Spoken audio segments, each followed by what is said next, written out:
Capital gains tax में कोई बदलाव नहीं होने से बाजार को मिली राहत। इंट्राडे में 18,000 के करीब तक उछला निफ्टी, लेकिन अब ऊपरी स्तरों से मुनाफा वसूली। निफ्टी बैंक ऊपर से करीब 1000 अंक फिसला।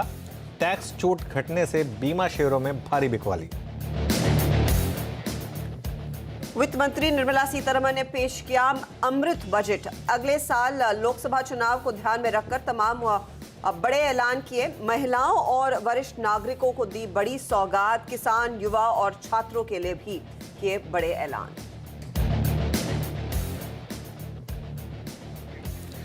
बजट में टैक्स पेयर्स को राहत। न्यू रजीम वालों को अब 7 लाख रुपए की आय पर नहीं लगेगा कोई टैक्स। टैक्स दरों में भी किया बड़ा उलटफेर। सुपर रिच वालों को भी टैक्स में राहत।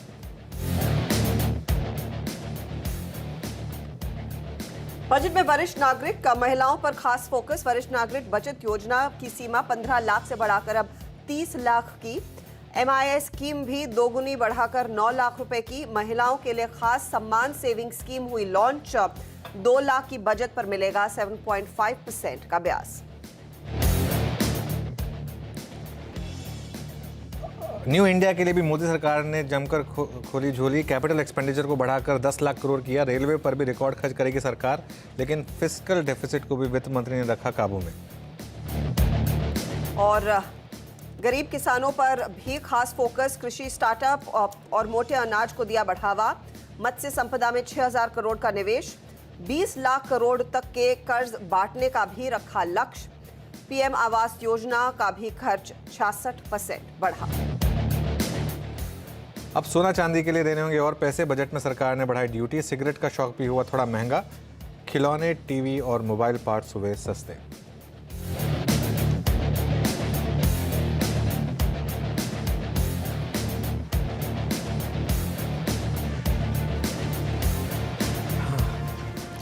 चलिए एक नज़र मार्केट पर। और हर्षदा, थोड़ा सा आपको डिसअपॉइंटमेंट लगेगा क्योंकि जब तक मार्केट तेज़ी में था तब तक हम यहाँ बैठे हुए थे और जब आपकी बारी आई ये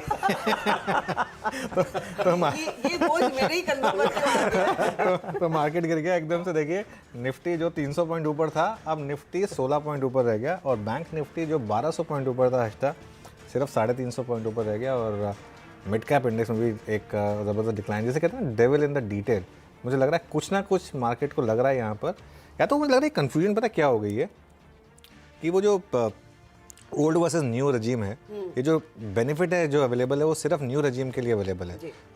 तो लेकिन उसमें अगर आप सारे बेनिफिट्स निकाल दे रहे हैं तो उसके बाद कोई बहुत ज़्यादा फ़र्क पड़ेगा कि नहीं पड़ेगा। मेरे ख्याल से ये शायद इस चीज़ को लेकर मार्केट को थोड़ा सा मुझे लग रहा है कि एक डर है। और थोड़ा सा मार्केट में लगता है कि थोड़ा तेज़ी ज़्यादा हो गई थी। और थोड़ा फेड का भी डर है कि आज शाम को फेड क्या करेगा। देखिए अब एक इवेंट आउट द वे, दूसरा इवेंट आपके सामने आना है और बहुत तेज़ी से मार्केट एक्चुअली। अब तो देखिए निफ्टी एक्चुअली रेड में आने वाला है और निफ्टी किसी भी मोमेंट पे रेड में आ सकता है। और क्या करें, अब रेड शेड नहीं पहनना चाहिए था आज आपको एक्चुअली। पिंक है, pink. I was thinking pink best, all in the pink of health. Budget तो वैसा ही पेश किया गया था। बट आइदर वेज अगर आप वो कलर की स्थिति में ना आया, आपने इनफैक्ट कहा कि ऑफ कोर्स अमेरिकी बाजार पर नजरें होंगी। प्री मार्केट चेक अगर आप ले तो डाउ फ्यूचर्स करीब 73 पॉइंट नीचे है।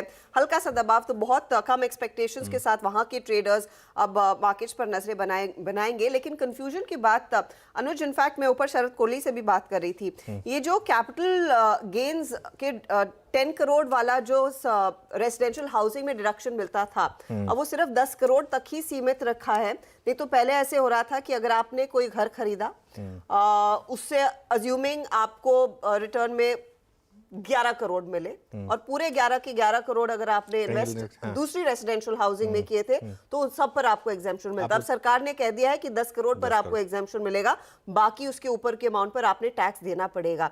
लाइफ इंश्योरेंस कंपनियों के लिए भी वही होता हुआ दिखाई दिया है। क्यों गिरावट आई? क्योंकि 5 लाख के से ज्यादा के प्रीमियम को अब आपको डिडक्शन नहीं मिलने वाला है। तो जब आपको पैसा वापस मिलेगा, नॉर्मली जहां पर छूट मिल रही थी वो नहीं दी जाएगी। तो उसका भी एक फॉलो आउट देखने को मिल रहा है, फॉल थ्रू देखने को मिल रहा है। इनफैक्ट मैं ये पढ़ रही थी कि जो भी आर्बिट्राज का मौका मिल रहा था इन अलग अलग इंस्ट्रूमेंट्स के जरिए, बिल्कुल वो it's out of the window now. ये देखिए इस सरकार का एक बहुत क्लियर प्लान रहा है। और मैं आपको बताता हूँ, मैं पिछले साल तक वीपीएफ में डालता था पैसा, क्योंकि वो पूरा का पूरा एग्जाम्प्ट होता था। ठीक है। और वीपीएफ में डालने का सबसे बड़ा मेरा एडवांटेज क्या होता था कि मुझे एक तो हाईएस्ट इंटरेस्ट रेट मिलता था, पूरा एग्जाम्प्ट होता था, जी। इंटरेस्ट एग्जाम्प्ट होता था, उसके बाद जब वो वापस मुझे मिलेगा वो एग्जाम्प्ट होता था। तो मेरे लिए एक डिफ़ॉल्ट एक ऑप्शन बन गया था कि जितना मैं ज़्यादा से ज़्यादा वीपीएफ में डाल सकता था उतना मैं डालता था। तो पिछले साल गवर्नमेंट ने इस लूप होल को प्लग किया कि अब लूप होल मैं ये नहीं कह रहा कि मैं इस लूप होल का फ़ायदा उठा रहा, मैं एक मतलब loop hole in the sense कि अगर आप कह रहे हैं कि एक ये जो आर्बिट्राज है कि भाई अगर आप बाकी स्कीम्स में इन्वेस्ट कर रहे हैं तो टैक्स लग रहा है, लेकिन आप यहाँ पर इन्वेस्ट करके बच जा रहे हैं, और यहाँ पर इन्वेस्ट कौन कर रहे हैं एक्चुअली जो सुपर रिच कैटेगरी में आते हैं वो इन्वेस्ट कर रहे हैं। अब जो आपने 10 करोड़ वाली बात भी कही है, 10 करोड़ की कैटेगरी में कितने लोग आते हैं इंडिया में, और उनका मतलब गिनती में आएंगे वो मेरे ख्याल से। तो इसके लिए वो लोग इस चीज़ का एक फ़ायदा ना उठा पाएँ बेसिकली। इवन जो इंश्योरेंस है, कई लोग जो इंश्योरेंस को एज टैक्स इंस्ट्रूमेंट यूज़ कर रहे हैं बेसिकली, और जो 5 लाख से ऊपर, क्योंकि 5 लाख से ऊपर प्रीमियम साल का कितने लोग देते होंगे? बहुत कम लोग देते होंगे मेरे ख्याल से। मेरी जो इंश्योरेंस पॉलिसी है मुझे पता है उसका प्रीमियम करीब 40,000 रुपये, ठीक है ना। तो 5 लाख रुपए से ऊपर तक का प्रीमियम कौन दे रहा है? तो ये सब जो लूप होल्स हैं ये मुझे लग रहा है कि एक प्लग करने की तैयारी है सरकार की, ये बहुत क्लियर है। और एक और चीज़ जो हो रही है, गवर्नमेंट अब जो है नई टैक्स स्कीम को डिफ़ॉल्ट बना रही है। मुझे लग रहा है कि ये एक चीज़ बहुत क्लियर है, अगले 2-3 साल तक आते आते ओल्ड स्कीम रहेगी ही नहीं मेरे ख्याल से। सिंपल आपके इतनी इनकम है, इतना इतना आपका टैक्स है, कोई एग्जाम्पशन नहीं, कुछ नहीं, आप अपने हिसाब से अपनी प्लानिंग करिए, सरकार उसमें कुछ भी नहीं करेगी आपके लिए। जी हाँ, तो यहाँ पर क्लियरली उस पर्टिकुलर न्यू स्कीम को पुश करने की पूरी कोशिश सरकार की तरफ से आती हुई, लेकिन मार्केट देखिए, स्पेशली ब्रॉडर मार्केट में करेक्शन ज्यादा देखने को मिला है। Index of course cool off हुआ है, लेकिन अभी भी 17,700 के ऊपर, और निफ्टी बैंक में जो 1,1200 पॉइंट की तेजी थी वहां पर कुछ नरमी देखने को मिली है। इनफैक्ट कुछ पॉकेट्स ऑफ वीकनेस देख रही थी मैं। ऑफ कोर्स इंश्योरेंस कंपनियां हैं जहां पर कमजोरी हमने देखी, HDFC लाइफ, SBI लाइफ, वहां पर क्लियरली वो टैक्सेशन वाला इम्पैक्ट आता हुआ दिखाई दे रहा है। लेकिन साथ ही जहां पर थोड़ी सी राहत मिली है उधर भी अब लोगों ने मुनाफा गिनना शुरू कर दिया है। मिसाल के तौर पर आप देखिएगा, जो 30,000 करोड़ ऑयल मार्केटिंग कंपनियों को दिया जा रहा था, उनके लॉसेस की भरपाई करने के लिए उस पर ज़्यादा एक्शन नहीं देखने को मिला। वहाँ से स्टॉक्स थोड़े से कूल ऑफ ही करते हुए दिखाई दे रहे हैं। आप ध्यान रखें इस पर्टिकुलर बात को लेकर कि कस्टम्स ड्यूटी कोल पर बढ़ाई गई है। ये इनफैक्ट फेवरेबल है कोल इंडिया के लिए। नंबर्स पर सुबह में रिएक्ट कर रहा था, लेकिन ऊपरी लेवल से प्रॉफिट बुकिंग आ गई है। ऐसा लग रहा है कि जो प्री बजट ट्रेड अच्छा खासा बाजार ने बनाया हुआ था उसी को फिलहाल घर ले जाया जा रहा है और फिर से रीलुक होगा। गुरमीत, इज दैट राइट, या फिर कुछ और इन बिटवीन द लाइंस है जो पढ़ा है, जो शायद आगे सामने और देखेंगे तो निकल कर आएगा नेगेटिव? किस बारे में? ये लार्जली मार्केट में is it primary profit booking ऊपरी लेवल से, क्योंकि प्री बजट बहुत तगड़ा रन देखने को मिला था और वो स्पीच के दौरान हर टिक के साथ तेजी आ रही थी। अच्छा, मुझे लगता है अभी मार्केट ख़त्म हुआ नहीं है और थोड़ा टाइम बचा है हमें देखने। मुझे लगता है कि डायरेक्शनली बजट ने एक चीज़ आपको इस्टेब्लिश करी है कि एक प्रो ग्रोथ है, दूसरा बोल्ड है, कैपिटल एक्सपेंडिचर बढ़ेगा, डिस्पोजेबल इनकम जाएगी, और गवर्नमेंट ने फिजिकल का भी जो क्रेडिबिलिटी है नंबर्स की वो दिख रही है। टैक्स कलेक्शन में आप देखिए, जीएसटी का आंकड़ा देखिए, 1,56,000 करोड़ का जीएसटी का आंकड़ा है, 2,42 लाख के रिटर्न्स हैं। पिछले क्वार्टर रिटर्न 2 करोड़ 20 लाख थे। तो टैक्स कंप्लायंस बढ़ेगा तो ये नंबर भी, और 11-12% का ही ग्रोथ लिया है। तो और डेफिसिट का भी डिटेल दिया गवर्नमेंट ने। पहले यूजुअली हम, मुझे याद है पहली स्पीच में निर्मला सीतारमण फिस्कल डेफिसिट का नंबर ही मिस कर गई थी जब अपना, तो उन्होंने डिटेल्स दी उसकी डेफिसिट। तो मुझे लगता है थोड़ा दिखना चाहिए। और जैसा पहले मैंने बोला, एक वो जो भी एक नेगेटिव न्यूज़ है अदानी को लेकर अभी तक गई नहीं है। $80 बिलियन का मार्केट कैप लूज हुआ है, बॉन्ड को रिलेटेड न्यूज़ है, तो और थोड़ा फेड को लेकर जो लाइटनिंग है। बट ओवरऑल डायरेक्शनली जो बजट कर सकता था, मुझे लगता है बजट ने किया है। ओके, अच्छा एक और चीज़ ज़रा एक बार अदानी एंटरप्राइजेस लेकर आइए। हश्ता 10% का टेम्प्रेरी फ्रीज लग गया है यहाँ पर इस समय, और F&O में है ये स्टॉक, और अदानी पोर्ट्स भी ऑलमोस्ट उस तरफ जा रहा है। अदानी पोर्ट्स भी करीब 9% नीचे। ये एक बहुत बड़ा फैक्टर हमें लग रहा है। ये भी एक, क्योंकि मार्केट में एक रिस्क फैक्टर ये भी ओपन हो रहा था, शायद इसकी वजह से भी मार्केट के सेंटीमेंट में थोड़ा सा इम्पैक्ट आया है, और ये इसको भी हमें नहीं भूलना चाहिए। उसके अलावा इंश्योरेंस कंपनीज में तो खैर ज़बरदस्त डिक्लाइन है ही।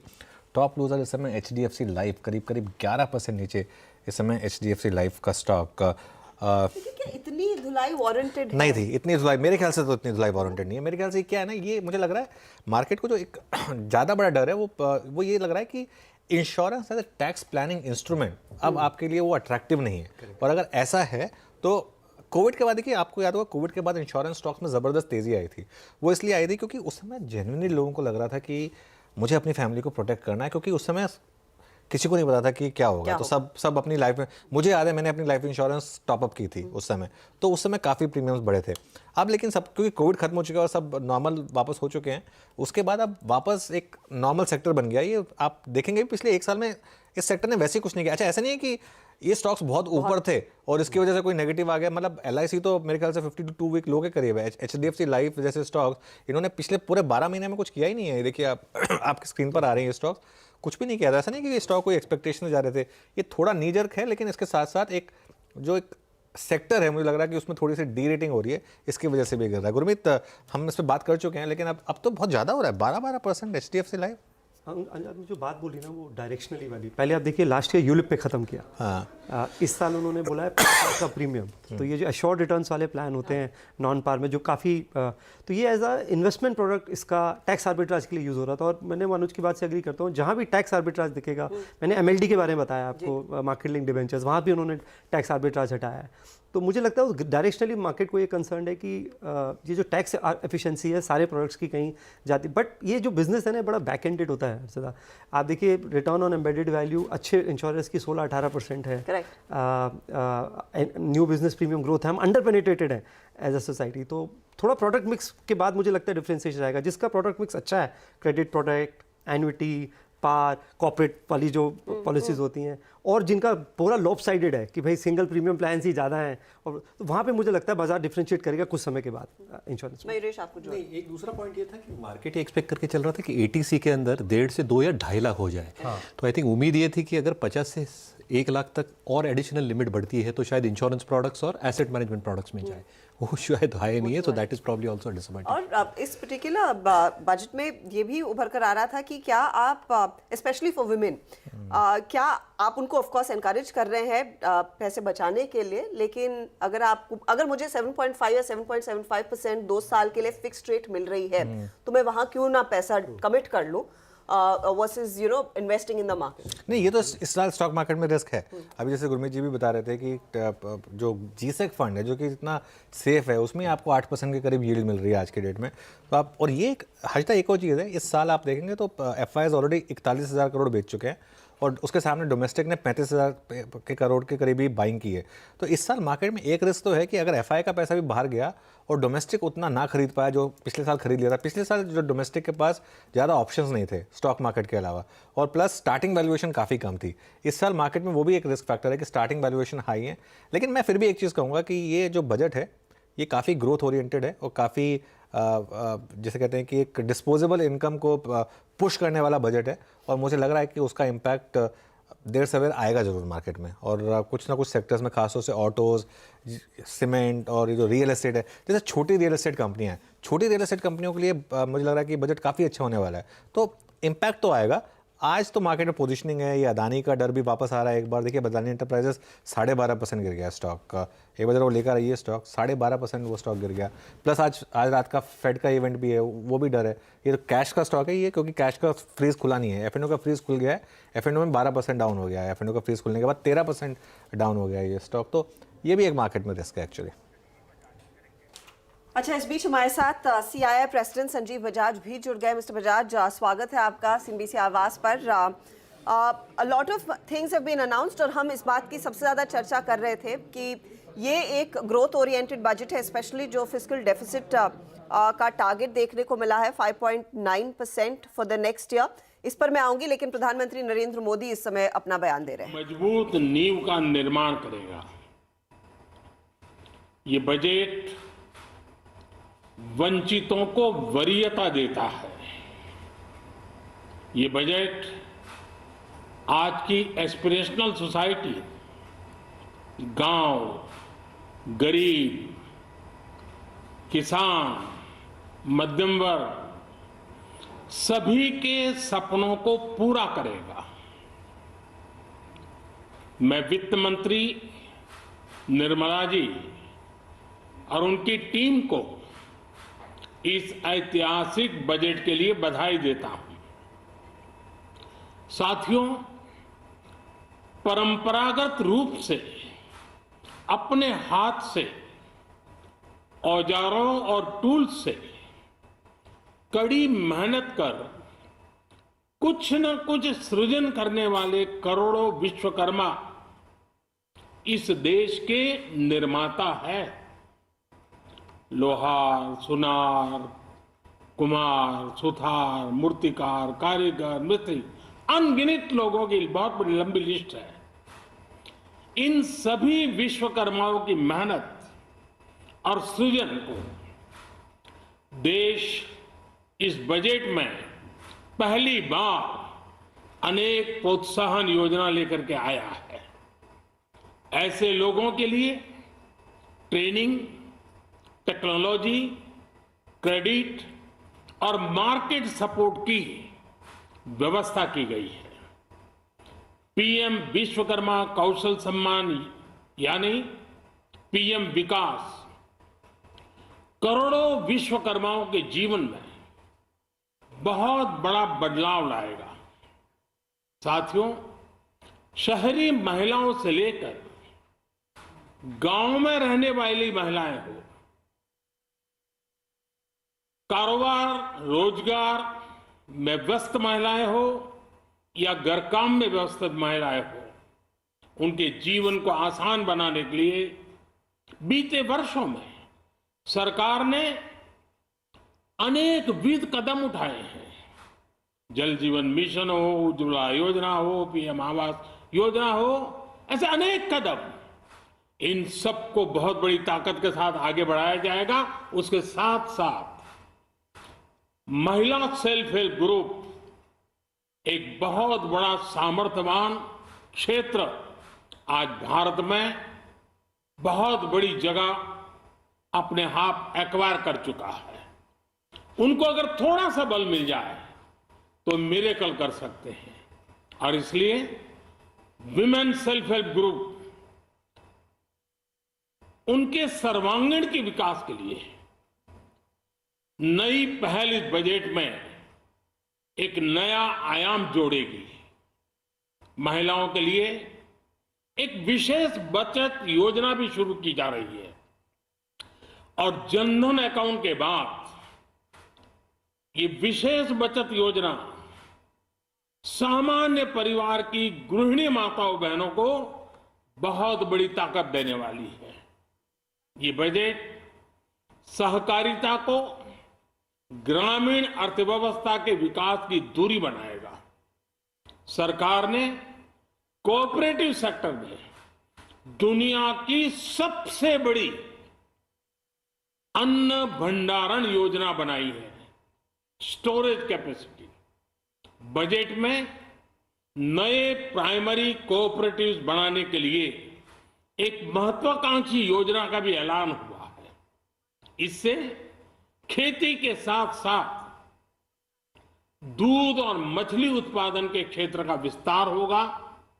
किसानों, पशुपालकों और मछुआरों को अपने उत्पाद की बेहतर कीमत मिलेगी। साथियों, अब हमें डिजिटल पेमेंट्स की सफलता को एग्रीकल्चर सेक्टर में दोहराना है। इसलिए इस बजट में हम डिजिटल एग्रीकल्चर इंफ्रास्ट्रक्चर की एक बहुत बड़ी योजना लेकर आए हैं। आज दुनिया इंटरनेशनल मिलेट ईयर मना रही है। भारत में मिलेट्स के अनेक प्रकार हैं, अनेक नाम है। आज जब मिलेट्स घर घर में पहुंच रहा है, पूरी दुनिया में पॉपुलर हो रहा है, तो उसका सर्वाधिक लाभ भारत के छोटे किसानों के नसीब में है।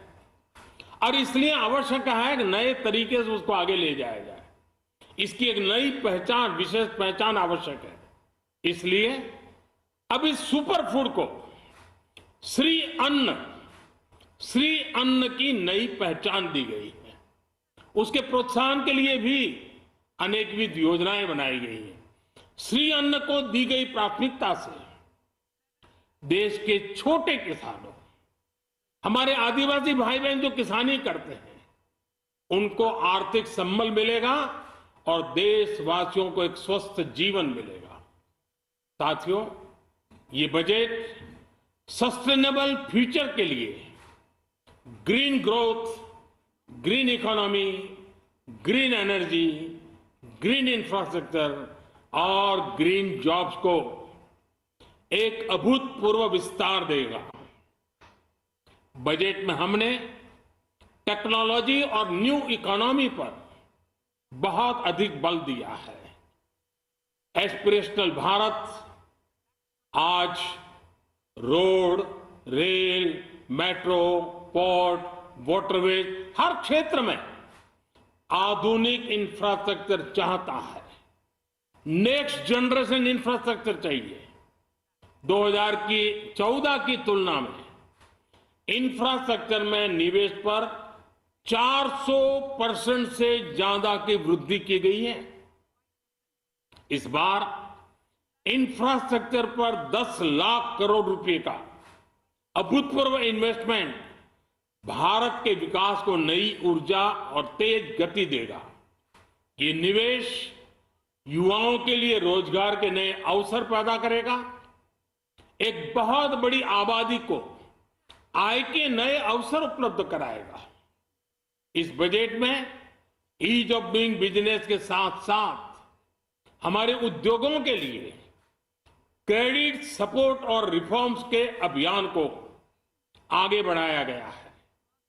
एमएसएमईज के लिए 2 लाख करोड़ रुपए के अतिरिक्त ऋण की गारंटी की व्यवस्था की गई है। अब प्रिजम्पटिव टैक्स की लिमिट बढ़ने से एमएसएमईज को ग्रो करने में मदद मिलेगी। बड़ी कंपनियां द्वारा एमएसएमईज को समय पर पेमेंट मिले, इसके लिए नई व्यवस्था बनाई गई है। साथियों, बहुत तेजी से बदलते भारत में मध्यम वर्ग, विकास हो या व्यवस्था हो, साहस हो या संकल्प लेने का सामर्थ्य हो, जीवन के हर क्षेत्र में आज भारत का मध्यम वर्ग एक प्रमुख धारा बना हुआ है। समृद्ध और विकसित भारत के सपनों को पूरा करने के लिए मध्यम वर्ग एक बहुत बड़ी ताकत है। जैसे भारत की युवा शक्ति ये भारत का विशेष सामर्थ्य है, वैसे ही बढ़ता हुआ भारत का मध्यम वर्ग भी एक बहुत बड़ी शक्ति है। मध्यम वर्ग को सशक्त बनाने के लिए हमारी सरकार ने बीते वर्षों में अनेकों निर्णय लिए और ईज ऑफ लिविंग को सुनिश्चित किया है। हमने टैक्स रेट को कम किया है, साथ ही प्रोसेस को सिंप्लीफाई, ट्रांसपेरेंट और फास्ट किया है। हमेशा मध्यम वर्ग के साथ खड़ी रहने वाली हमारी सरकार ने मध्यम वर्ग को टैक्स में बड़ी राहत दी है। इस सर्वस्पर्शी और विकसित भारत के निर्माण को गति देने वाले बजट के लिए मैं फिर एक बार निर्मला जी और उनकी पूरी टीम को बहुत बहुत बधाई देता हूं और देशवासियों को भी बहुत बधाई के साथ साथ मैं आह्वान करता हूं, आइए अब नया बजट आपके सामने है, नए संकल्पों को लेकर के चल पड़े। 2047 में समृद्ध भारत, समर्थ भारत, हर प्रकार से संपन्न भारत हम बना के रहेंगे। आइए इस यात्रा को हम आगे बढ़ाएं। बहुत बहुत धन्यवाद। So there it is, you heard. तो नया बजट और ऑफ कोर्स ये बजट आम आदमी का बजट है, यही दोहराते हुए प्रधानमंत्री नरेंद्र मोदी और मार्केट देखिए हालांकि ऊपरी लेवल से काफी हल्का हो चुका है। इस बीच बड़ी बिकवाली की पोजीशंस अब एक्टिवेट होती हुई मिड कैप इंडेक्स जो सलामी दे रहा था बजट को कुछ देर पहले, यहाँ पर अब हम देख रहे हैं 200 पॉइंट की गिरावट आ चुकी है। लेकिन हमारे साथ अब CII प्रेसिडेंट संजीव बजाज जुड़ चुके हैं। बजाज साहब, आपने प्रधानमंत्री का भी बयान सुना, आम आदमी का बजट, मध्यम वर्ग का बजट, लेकिन इसे इंडस्ट्री कैसे देख रही है? कैपेक्स पर अच्छा खासा खर्च, रेलवे कैपेक्स इनफैक्ट उम्मीद से कहीं गुना बढ़ता हुआ दिखाई दिया है। आप कैसे देख रहे हैं और क्या खासियत रही है इस बजट की आपके लिए? हमारे हिसाब से ये जो बजट रही है ये एक बैलेंस बजट है, क्योंकि ये ग्रोथ ओरिएंटेड है, इंक्लूसिव है and at the same time ये फिस्कली प्रूडेंट बजट भी है। So those are big positives overall. इसमें सीआई की तरफ से काफ़ी रिकमेंडेशंस हम ये बजट में देख रहे हैं। जो पब्लिक कैपेक्स इंफ्रा स्पेंड्स की इंक्रीज की गई है to 10 lakh crore, that is very welcome, क्योंकि this has a multiplier effect. इससे नए जॉब्स क्रिएट होंगे, उससे कंजम्पशन और डिमांड बढ़ेगा। हमने जो रेकमेंड किया था कि at the lower income levels of society income tax में रैशनलाइजेशन होना चाहिए, so that there is more money available in the pockets of the common man. ये भी हम देख रहे हैं बजट अनाउंसमेंट्स में। In beyond this urban infrastructure में एडिशनल एलोकेशन होनी चाहिए। एमएसएमई को क्रेडिट गारंटी स्कीम में एडिशनल समय देनी चाहिए और वो स्कीम को एक्सपैंड भी किया गया है। So a number of suggestions have found merit in this budget, and overall I believe that this is a progressive, growth oriented but a balanced budget also. Growth oriented और एक balanced budget, लेकिन क्या ये budget industry को भी और convince करेगा या फिर आग्रह करेगा, पुश देगा निवेश बढ़ाने का? एक तरफ सरकार की तरफ से बड़ा कैपेक्स आ रहा है, लेकिन क्या ये फॉलो थ्रू प्राइवेट सेक्टर की तरफ से भी आएगा गोइंग फॉरवर्ड? बिल्कुल होना चाहिए। अगर आप देखें तो दी focus on additional manufacturing in India, ये भी आप बजट में देख रहे हैं। जिस तरह से customs duty has been rationalised to encourage additional manufacturing in India, and government की तरफ से जो पूरी एग्री सप्लाई चेन में जो डिजिटाइजेशन की बात की गई है, the enhanced role on the supply chain, on the farmer producer organisations, clustering की जो फोकस है, you will see a lot of industrial investment come in the agri supply chain as well. तो number of areas में आप देख रहे हैं कि जो the inputs that the budget is providing and the support the budget is providing should result in additional capex coming in from the private sector in the coming year. Bajaj साहब, एक CII अध्यक्ष के नाते और एक कंज्यूमर फाइनेंस कंपनी के head के नाते मुझे बताइए, कितना आपको लग रहा है स्पेंडिंग पावर एक आम आदमी की तरफ से आता हुआ दिखाई देगा with these income tax changes? क्योंकि खास तौर से अब तक जो है ज़्यादातर लोग वो ओल्ड रिजीम के साथ ही रहे हैं। ये जो भी प्रावधान आए हैं वो लार्जली न्यू रिजीम की तरफ हैं। क्या आपको लग रहा है एक तो वो शिफ्ट आता हुआ नजर आएगा, और उसके बाद जो हाथ में पैसा बचेगा वो बड़े पैमाने पर खर्च होगा? क्योंकि छोटे शहरों में उतना पैसा हाल फिलहाल में खर्च नहीं हुआ है, स्पेशली अगर पिछले 2 से 3 क्वार्टर्स की बात करें। क्या ये बजट उस तरफ इशारा कर रहा है कि लोगों के हाथ ज्यादा पैसा अगर आता है वो खर्च भी करेंगे? इशारा तो बिल्कुल कर रहा है, और इशारा से ज़्यादा जो बेनिफिट्स दी गए हैं, those are very real. It will encourage people to move to the new tax regime, and जो पिछले 3 साल में हमने देखा है कि जो कठिनाइयाँ आई है, ये ज़्यादातर लोअर इनकम सेगमेंट्स में अंडरस्टैंडेबली आई है। इन्फ्लेशन भी उन्हें सबसे ज़्यादा बाइट करती है। So all of this will help them if they move to the new tax regime, and I'm hopeful that you will start seeing that shift coming in this year. Bajaj, बहुत बहुत शुक्रिया हमारे लिए समय निकालने के लिए। तो ऑफ कोर्स प्रोत्साहन तो रहेगा कि ज़्यादा से ज़्यादा लोग जो पैसा बचा रहे हैं कुछ खर्च भी करें, लेकिन देखते हैं उसमें थोड़ा सा समय लग सकता है। लेकिन ये एक बजट है जहां पर सरकार इन्वेस्ट ज़रूर कर रही है, लेकिन कैपेक्स निजी क्षेत्र से भी आता हुआ ज़रूर नज़र आएगा। ये उम्मीद दरअसल सीआईआई प्रेसिडेंट संजीव बजाज की आपकी स्क्रीन पर आती हुई। लेकिन निफ्टी बैंक एक बार स्क्रीन पर लेकर आएंगे। 1200 पॉइंट की सलामी दे रहा था एक समय ये मार्केट या फिर ये इंडेक्स खासतौर से, अब सिर्फ 140 पॉइंट ही रह गया है। तो गहरी बिकवाली आती हुई। राहुल अरोड़ा भी हमारे साथ जुड़ गए हैं। राहुल, अब क्या पड़ा है कि इतनी बिकवाली आ गई? नहीं, I think Harshada, the point is there is a US Fed event overnight. तो आई थिंक ये जो आप फिलहाल मूव देख रहे हैं, ये बजट का वर्डिक्ट नहीं है मेरे हिसाब से। I think it's just going into the event. If the Fed is dovish overnight, I think ये पूरा कल रिकवर हो जाएगा। बिकॉज अगर आप देखें नॉमिनल जीडीपी ग्रोथ की जो प्रोजेक्शन की गई है सरकार की तरफ से, वो 10.5% की गई है, जिसमें आपने 6% जीडीपी ग्रोथ अज्यूम कर दिया है। तो आप अज्यूम करके चल रहे हैं कि 4.5% आपका इन्फ्लेशन है, और उसके ऊपर अगर आप 5.9% फिस्कल डेफिसिट प्रोजेक्ट कर रहे हैं, तो the RBI actually doesn't have a case to hike rates anymore, right? And you're seeing that in the 10-year bond yield as well. So effectively, it's a positive for the market net. तो I think अगर fade की तरफ से कुछ overnight negative नहीं आया, तो then I think there's a very good possibility that you will recover most of this tomorrow.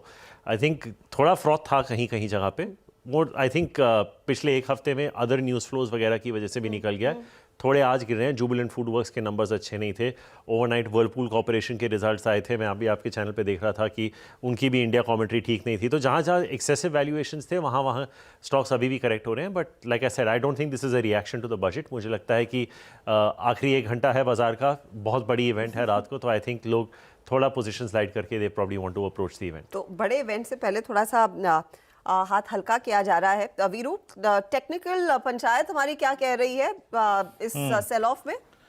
देखिए आज तक करीब करीब 17,840 उस ट्रेजेक्ट्री में जब हम थे, तो हमारा ये पैनल का उस वक्त यही मैंडेट था कि बेस्ट ऑफ द डे शायद हमने देख लिया वो, लेकिन शॉर्ट शायद किसी ने नहीं किया था फ्रैंकली स्पीकिंग।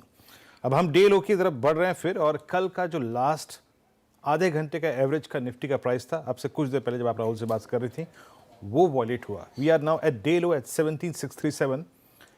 ट्रबल फेस दूसरा है बाजार का इस वक्त। अदानी पोर्ट्स # 15% के लोअर फ्रीज पे, यानी जिस दिन एग्जैक्टली कार्नेज हुआ था 27 जनवरी, उसके लो को वॉलेट कर चुका है। एक बार एक्टर साहब प्लीज अदानी पोर्ट्स रखिएगा आपकी स्क्रीन पे। अदानी पोर्ट्स भी 15% के लोअर फ्रीज पे, अंबुजा सीमेंट्स 10% के लोअर फ्रीज पे, और जरा प्लीज एक बार एसीसी भी रखिएगा आपकी स्क्रीन पे, ये करीब करीब 0.9% है। अब कैसे रीड कर पा रहे हैं माना साहब इसको? देखिए अब आपके पास दो चीज़ें हैं। अदानी समूह के स्टॉक्स मेरे ख्याल से 10% 15% के डिप के बाद ना आप पुट ले पाएंगे, शायद वो हिम्मत ना जुटा पाए आप। लेकिन इससे कोरिलेट करते आप बैंकिंग को देखिए, look at PSU banks, SBI, PNB, Canara bank, BOB, कैसे अप्रोच कर रहे हैं? कोई ट्रेड आपके पास? बिल्कुल, देखिए बैंकिंग की जहाँ तक बात है, स्पेशली PSU बैंकिंग की बात है वीरेंद्र जी, मेरा समझना है कि शायद ये गिरावट अभी कंटिन्यू रहेगी, और इसलिए मैं ज़्यादा कॉन्फिडेंट हूँ गिरावट की तरफ, क्योंकि स्टेट बैंक ऑफ इंडिया ने अपने 200 मूविंग एवरेज को ब्रीच किया है, उसके नीचे फिसला है। एक प्राइस सपोर्ट था 540-535 की रेंज में, उसको भी ब्रीच किया है। तो आई थिंक अब आपको यहाँ पर गिरावट बढ़ती हुई दिखेगी। 15-20 रुपये का डाउन साइड आपको यहाँ से देखने को मिलेगा। लेकिन अगर अभी के लिए कोई ट्रेड लेना होगा तो वो बजाज फिनसर्व पे होगा, और ऑप्शन ट्रेडिंग कॉल रहेगा। मैं फ्यूचर या कैश की बात नहीं कर रहा हूँ। बजाज फिनसर्व का पुट ऑप्शन लेना है 1280 वाला, 46 रुपीज़ के आसपास ट्रेड हो रहा है, वहां पर आप खरीदारी करिए 24 रुपये के स्टॉप लॉस से 90 रुपीज़ के टारगेट के लिए। ओके, तो PSU बैंक्स दिक्कत का सबब है, और ये इस वक्त बजाज फिनसर्व में अगर आप देखें, आपका हालांकि ट्रेड है बजाज फिनसर्व में है 1280 के पुट। सचिन के पास ट्रेड है। सचिन, क्या ट्रेड है आपका? वीरेंद्र जी, यहाँ पर हमने बंधन बैंक पे एक कॉन्ट्रैक्शन देखा था पिछले कुछ दिनों का। मुझे लग रहा है कॉन्ट्रैक्शन अभी वापस मैच्योर हो चुका है, एंड जिस तरीके से अनवाइंडिंग हुई है पोजीशंस पे, 240 का लेवल वापस रिविजिट हो रहा है, तो मुझे लग रहा है यहाँ पर फ्रेश शॉर्ट्स ऐड करने चाहिए। 240 242 के जोन में आपको बिकवाली करनी है, 248 का लगाना है स्टॉप लॉस। एंड जिस तरीके से ओवरऑल स्ट्रक्चर है, मुझे लग रहा है मोमेंटम वाइज लगभग अराउंड 226 230 के आसपास के स्विंग्स बन सकते हैं अगले 1 से 2 दिनों में। तो एक अच्छा कॉन्ट्रैक्टिंग ट्रायंगल का ब्रेकआउट या ब्रेकडाउन होने की प्रोबेबिलिटी ज़्यादा लग रही है, बट मुझे लग रहा है ब्रेकडाउन पे ज़्यादा फेवर होगा, तो यहाँ पर शॉर्ट करने की सलाह होगी बंधन बैंक पे। जी, बंधन बैंक शॉर्ट है। हर्षदा, 2 कॉल्स हैं आपके पास, बजाज फिनसर्व की पुट ऑप्शन, बंधन बैंक शॉर्ट। लेकिन इस वक्त स्क्रीन पे जो पेन आ रहा है वो है अदानी समूह। हर्षदा, वो टू यू। जी हाँ, अब 20% नीचे अदानी एंटरप्राइजेस ट्रेड करता हुआ, और अदानी पोर्ट में 15% तक का नुकसान देखने को मिला है। निफ्टी बैंक तेजी से फिसला है, इनफैक्ट पिछले 10 मिनटों में 24 अंकों की गिरावट ही देखने को, की बढ़त ही देखने को मिली। इनफैक्ट एक हल्के से नेगेटिव टिक्स भी देखे गए थे। इसका अंदाजा शायद नहीं था अनुज की इतना बड़ा फॉल आएगा। ऑफ कोर्स राहुल कह रहे हैं कि शायद अब हम एक बड़े ग्लोबल इवेंट में भी उतर रहे हैं, तो वो भी फैक्टर इन कर रहा है मार्केट। लेकिन अब देखिए 17,600 भी नहीं होल्ड कर पाया। हर्षदा, मैं एक चीज़ कहूँगा, अब ये अब बजट जो है वो निकल गया है। अब मार्केट बजट, इनफैक्ट अगर बजट नहीं आया होता तो हम शायद इतना पहले ही गिर गए होते। ये मार्केट इस समय, मार्केट में देखिए 2-3 चीज़ें हैं। सिस्टमिक रिस्क है मार्केट में इस समय। जो अदानी ग्रुप स्टॉक्स का मूव है, ये पूरा का पूरा जो मार्केट का सिस्टमिक रिस्क है वो उसको लेकर है, और कुछ नहीं है यहाँ पर। क्योंकि अब एंटरप्राइजेज जो है 20% नीचे है। अब मैं ये सोच रहा हूँ कि जिन बड़े ग्रुप्स ने, और नाम तो कल आएंगे, जिन बड़े ग्रुप्स ने कल 3100 पर लगाया है पैसा, अब वो क्या सोच रहे होंगे? क्योंकि एक ही दिन में ऑलरेडी वो, एक तो पहले ही वो इशू प्राइस, वो FPO प्राइस से नीचे था स्टॉक, अब वो वहाँ से और 20% गिर गया है। एक तो मुझे लग रहा है कि वहाँ से रिस्क ओपन हो रहा है। दूसरा रिस्क क्या ओपन हो रहा है, FI की सेलिंग जो है ना बहुत बढ़ रही है, बहुत ज़्यादा लार्ज हो रही है। इतनी सेलिंग को एब्जॉर्ब करना किसी के लिए पॉसिबल नहीं है।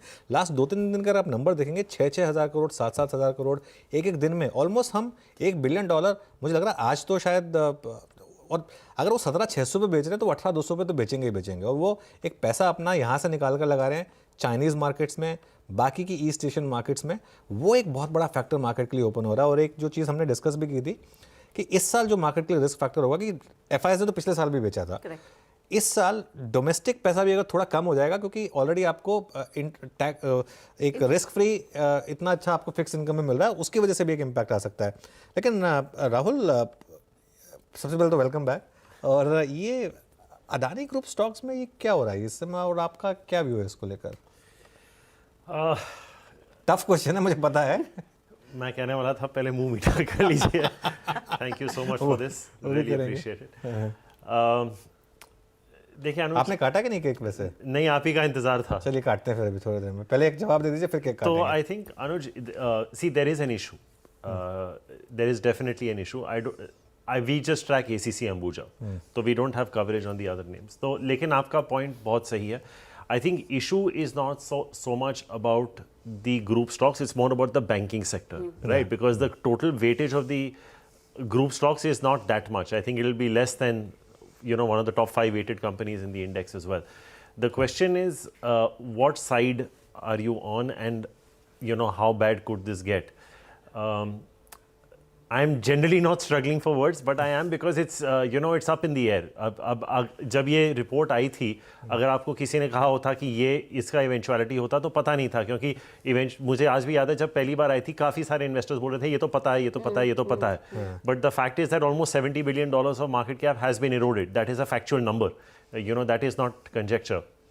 But I think Anuj, it will be very important. Friday is a very important day, क्योंकि बैंक ऑफ बड़ौदा और SBI दोनों के रिजल्ट्स हैं, and I am pretty sure SBI का रिजल्ट कॉन कॉल इसी से डोमिनेटेड शायद होगा कि क्या लगता है, क्या इशू है, क्योंकि LIC ने तो डिस्क्लोजर दे दिया है। I think SBI will probably have some answers to give, but I still believe Anuj के एक तो ये है, दूसरा obviously like I was telling Harshada also, if the Fed sounds a bit dovish tonight, maybe some of this can be recouped. एक there is a life beyond this one group as well, but there is a little bit of an issue. I think if the banks can come and say that they are provided and they can give the evidence of the assets against these, I think they should be okay. What happens to these individual stocks, Anuj, I don't know. I'm a buyer in ACC Ambuja, let me be very clear. I think if you look at it from an intrinsic standpoint, वो उनके भाव इतने आ गए हैं अनुज, क्योंकि यहाँ से cost भी काफ़ी हद तक कम हो जाएगी। तो आई थिंक ACC अंबुजा, देखिए अनुज, ये कंपनियाँ उस वक्त से हैं जब से मैं पैदा भी नहीं हुआ था। तो इनके 70-75 फैक्ट्रीज हैं, सीमेंट डिस्पैचेज हैं, ये आपको पता है कि क्या हो रहा है। So it doesn't matter who owns them, unless somebody just comes and messes up the operations of the company. तो I would definitely be a buyer in ACC and Ambuja, regardless of who is owning it, because I just think that the businesses are fantastic. Crude की वजह से आपका cost काफ़ी हद तक कम हो रहा है, ऑपरेशनल एफिशिएंसीज काफ़ी हद तक आ रहे हैं, आई थिंक यहाँ से काफ़ी हद तक स्कोप है कि इनका EBITDA पर टन यहाँ से अगले 2 साल में 20-30% बढ़े। तो on valuations I would be a buyer. बिल्कुल, जो राहुल ने बात बोली, ये कंपनियां तब से जो हम शायद पैदा भी नहीं हुए थे। हर्षदा, मुझे ना एक इंसिडेंट याद आ गया। अच्छा, मैं देखो, मेरे साथ अगर कुछ पॉजिटिव हो तो सिर्फ उसी को हाईलाइट करूँ ऐसा नहीं है, मेरे साथ जो नेगेटिव होता है मैं उसको भी हाईलाइट करता हूँ। तो मेरे साथ मुझे याद है, मैं शो एंकर कर रहा था, और तब उसका नाम गुजरात अंबुजा सीमेंट हुआ करता था। ये बहुत पहले की बात है, मेरे ख्याल से मैं पहला या दूसरा शो ही रहा होगा।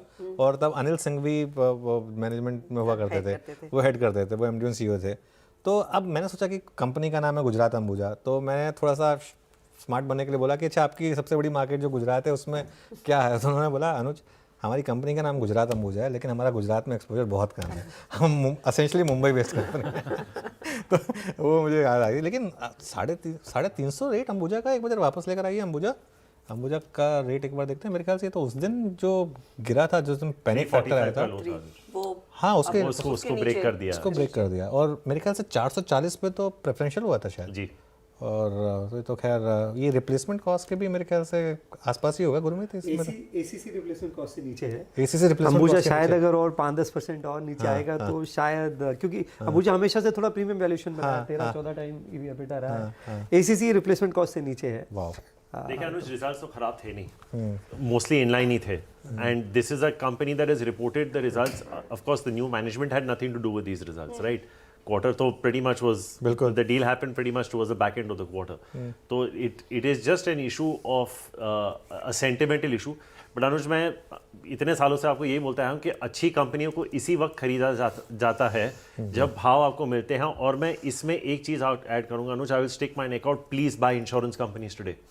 मैं इस पे आने वाला था प्लीज आपसे। बाय इंश्योरेंस कंपनीज टुडे, क्योंकि लोग बोलते रहते हैं ये HDFC लाइफ नहीं गिरता, मैक्स लाइफ नहीं गिरा, गिर गए हैं 10% और ये जो 5 लाख के प्रीमियम के ऊपर हैं उनका कहीं और से सरचार्ज कम हो चुका है। तो उनकी वो it's not a big issue I think in the largest scheme. आपको याद होगा अनुज, जब डिविडेंड डिस्ट्रीब्यूशन टैक्स कंपनी से शेयर होल्डर्स पे आया था, वो भी अब्सॉर्ब होके लाइफ मूव्स ऑन। आप एक ही चीज पे कितने दिन बिल्कुल रोएंगे? बिल्कुल नहीं, उसमें तो मैं आपकी बात मान रहा हूँ। जो आप बोल रहे हैं ना राहुल, मैं बिल्कुल आपको भाव और भावना दोनों अच्छे साथ में नहीं मिलेंगे।